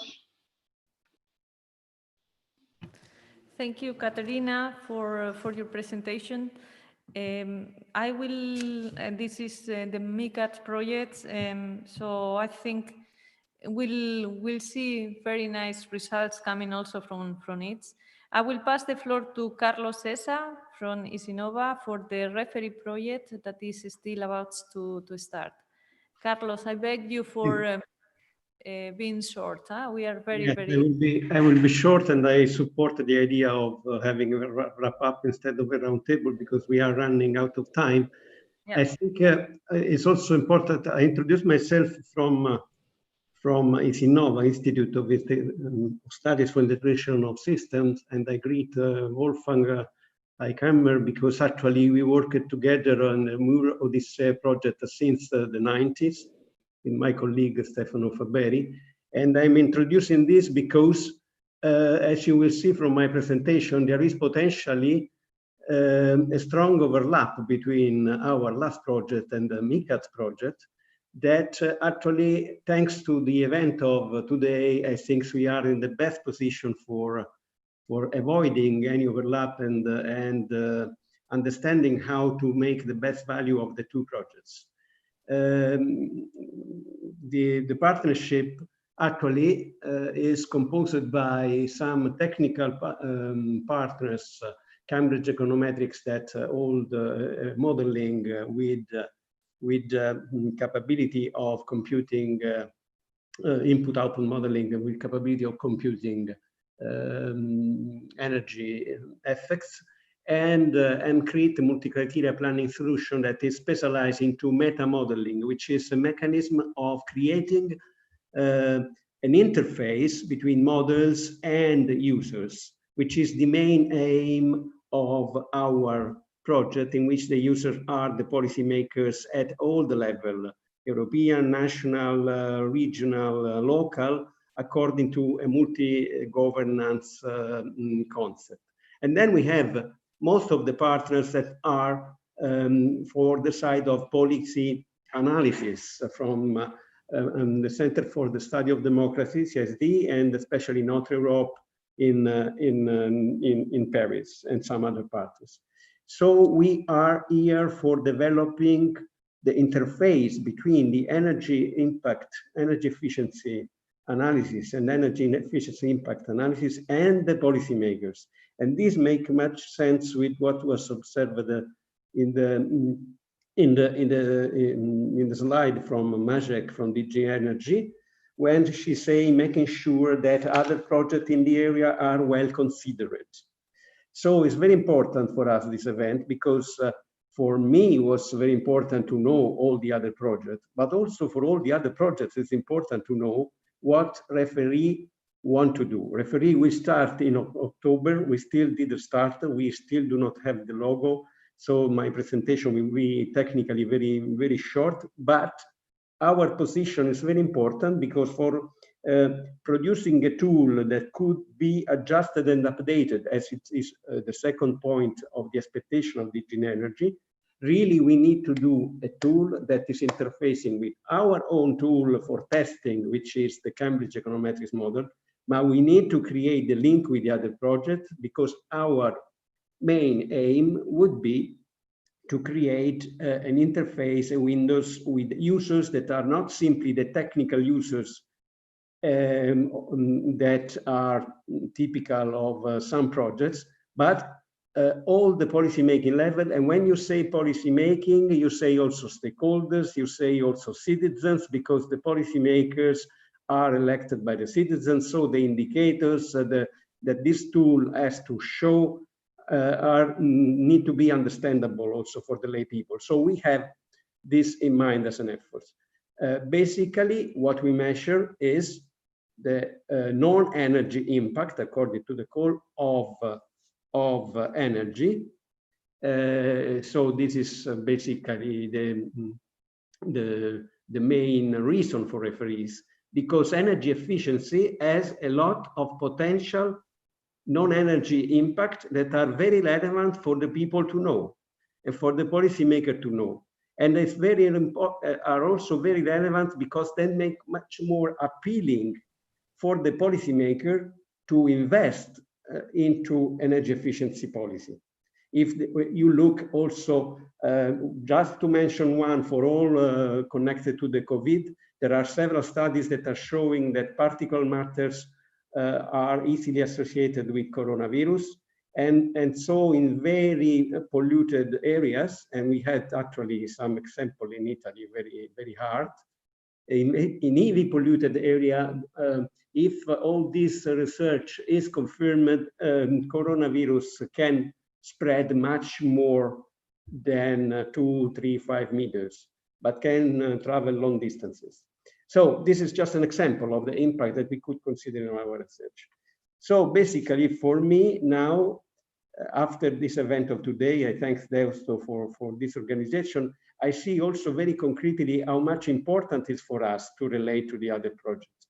I took photos of the slides, but I hope that the slides will be available on internet soon, because for us it's important. We will have the kickoff meeting in October. We will provide an analysis of direct and indirect non-energy impact with our modeling tool. We will provide an easy-to-use tool to support makers at national, regional, and local level, as well as to address and raise awareness of household, business, financing institutions, and stakeholders. So we have also the raising awareness issue in our project. Because we don't want to reinvent the wheel, we want to build on the shoulder of our own case studies. We will do case studies for Italy, Bulgaria, Germany, and Spain. So in-house, we will develop the tool and we will test in-house, but we need to create, since the beginning, the connection with the other tools, because basically what we would like to develop is a kind of interface that is useful for letting all these projects to cooperate in one common purpose, which is to achieving the policymaker and to raise awareness in an effective way of all these tools and analysis that we are doing on the energy efficiency. Having said that, we will have in particular to coordinate things with the Combi project, because we are together in the slide of Magic, but actually also we had a lot of cooperation in the past as a coordinator with Easy Fraunhofer, the coordinator of Combi. So I see potentially a very, very nice and useful connection here. I'm telling this because this is also one of the main contribution to the roundtable, who had been in that direction of making all this exercise connected to non-energy impact, for making more appealing for a policymaker. And this is very important, especially now that we are to deal with the COVID crisis. And there are so many impacts on health that are so in the everyday life of the people. So I take the occasion to tell also this, and the kind of impact, of course, include those that are well known also in the other projects. And okay, I have completed my presentation. Thank you. Thank you very much, Carlo. We have finished the presentations of the projects. We are very lagging into the agenda, so we are trying to move forward in a way that is feasible for us to not get such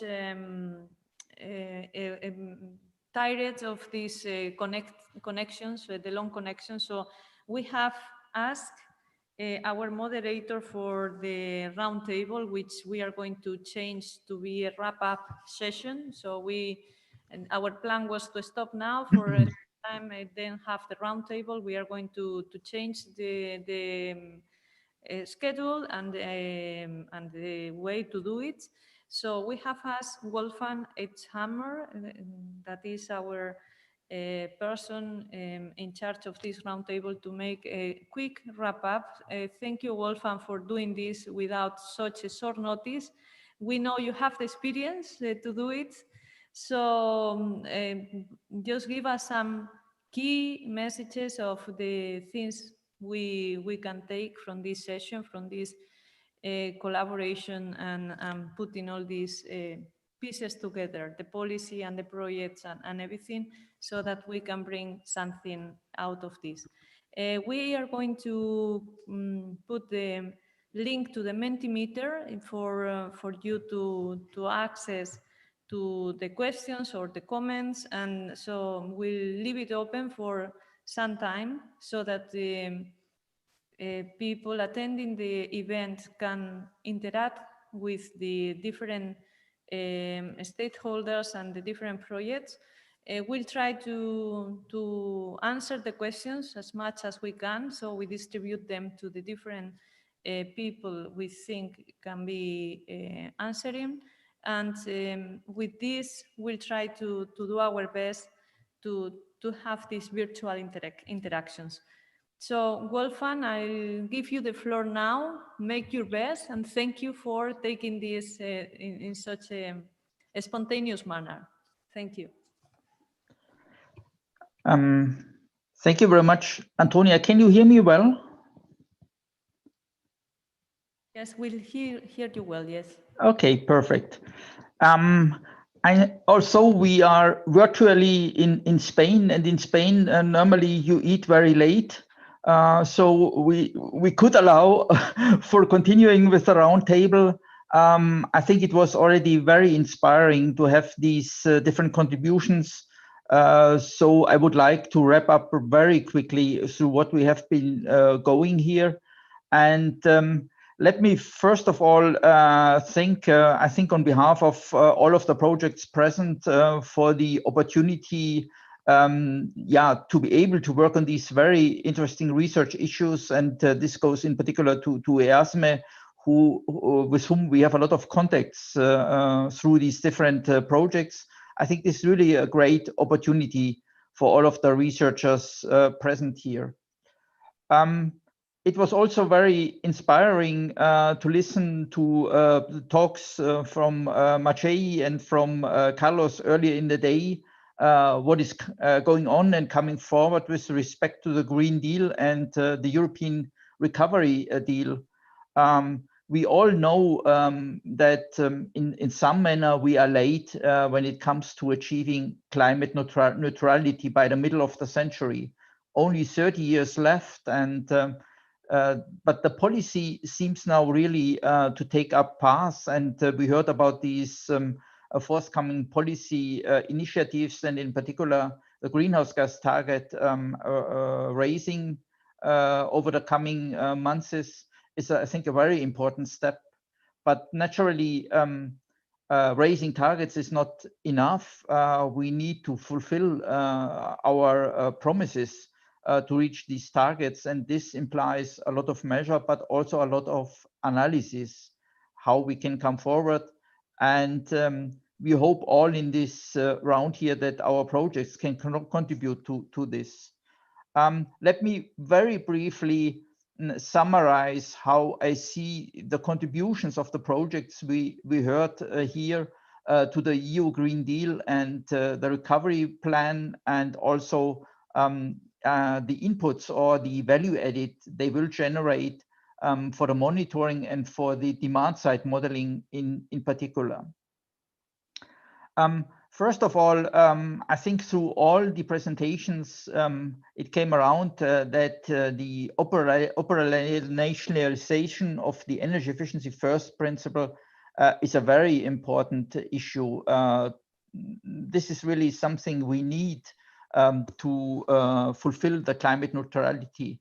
I think Brian said at some point, energy efficiency first or demand side first is not all, and that's true. We have to understand the energy efficiency first principle in a broader sense, which comprising also efficiency in the supply chain, because we can reduce energy demand for sure quite a lot, but a number of supply options are necessary, and we need to be efficient with those one.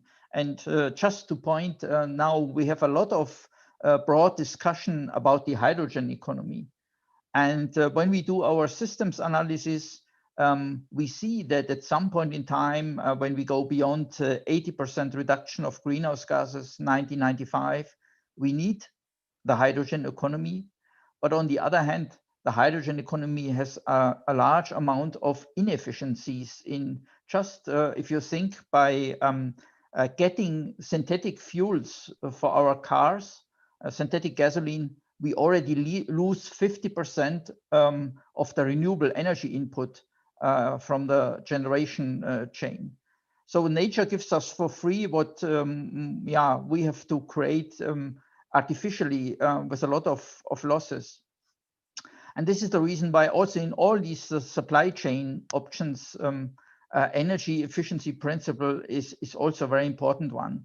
And I think a number of the projects pointed this well out. We heard about the NF1st project presented by Vlasis. We heard about the Synergies project from Brian, and the more regionally oriented or local decision-making oriented ERA data project from Sebastian. These projects focus on different sectors, but they focus in particular on the building sector, because the renovation of the building sector, the thermal renovation, the reduction of the demand of the existing buildings is key to achieve climate neutrality. So this is why it's really important to have this in focus of the different projects.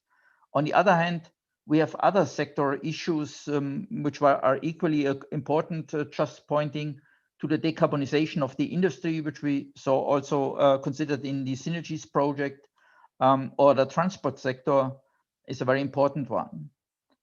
Some of these sectors, like the building and the transport sector, are particularly impacted by behavioral and societal trends.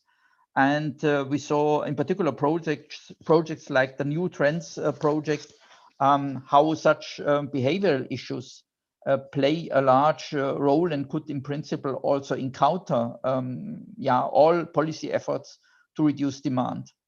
I mean, we simply have to think about our cars we are driving. I mean, we can well convert them to very efficient electric cars. But to be honest, if sometimes I look to the size of our cars, I'm in doubt that we can reach climate neutrality in such a manner, or if we can, we have to pay a high price. Just to say, also renewables take areas, also renewables to produce the electricity for our cars have environmental impacts. They also imply supply security issues because we may import electricity, we may import hydrogen from regions which are unstable. So all these issues need to be taken into account. Moving to a second block of issues, is about the contribution of all the projects we heard today to the modeling and the monitoring and analysis in the frame of climate neutrality. And I'm glad about the message that we heard earlier this day by Maciej from DG ENA, when he said, well, we need tools that can be relatively easily be adapted. There is always a kind of tension between simplification, oversimplification on one hand, and too complex to be used in the policy frame. And this is why projects like, for example, the MICAT projects about multiple benefits is a good example, because this, as Katharina explained, should really provide tools that help the policymakers to argue the case that beyond the pure energy saving, the economics from energy savings, we have these multiple benefits. And so far, it's pretty difficult to argue the case for our policies on that, because our methods are there, but they are complex. And this tool shall aim to bring these complex issues in a reasonably simplified frame. And I think this is really necessary, including also the operationalization efforts from the different projects on the energy efficiency first principle.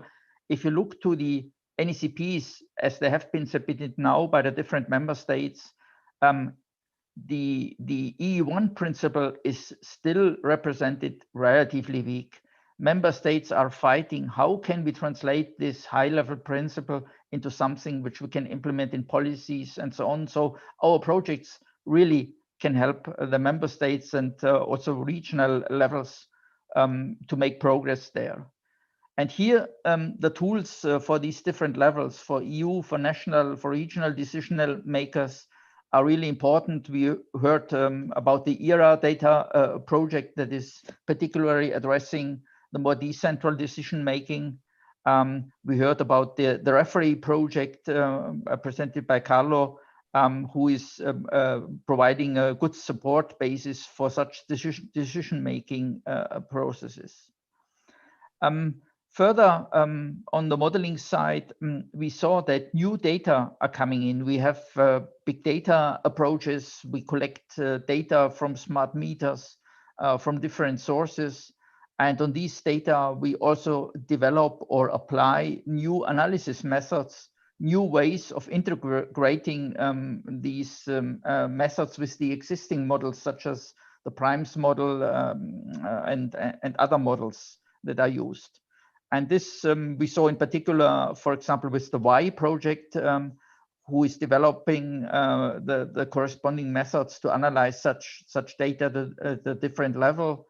We saw it with the New Trends project, who is working on integrating new data collections into the description and analysis of the ongoing changes of new trends and so on. So these are really important new developments. Looking to the watch, I would like to stop here this summary here, this brief summary. I think it was very inspiring to hear these projects in common, and I'm very glad and thankful to Deusto, in particular Cruz, who organized this session. It's always a learning process, also with these new methods and with the imperfection with respect to the different digital tools which we are using. So it's not always perfect, but I think all these processes help us also to learn about new ways of interacting. So thanks to all. And yeah, with that, I would like to hand over again to Deusto for the closing words. Thank you very much, Wolfgang, for this final wrapping up, just so spontaneously, but so smart. Huh? So it has been a very intense session. We have all these elements coming together, the policy.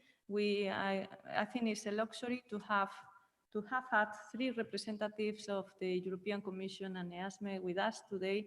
And one of them, Maciek, has been with us during the whole morning. That means that what we are doing is important for the policymakers. Having many people following up the streaming means that this is important for the stakeholders, it's important for society. So we are expecting lots of things coming out from these projects because we, as we were saying before, we need this efficiency modeling, being people-centered and society-centered, working with all the tools and all all these elements that you are putting together, which is not easy. It's very complex. So we thank you all for the effort, for preparing the presentations, for being connected all this time. I want to thank Cruz again and the Y team. I want to thank our IT people and realization here. It has been crazy, you know, when you have to connect all these different people and connectivities, but it has worked quite well. And we keep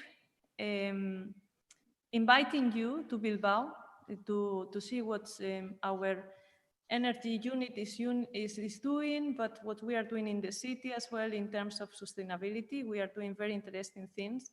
And just because we want to have the collaboration going on for the long term. So please be welcome. We'll find the time and we'll find excuses. So thank you very much for being with us today.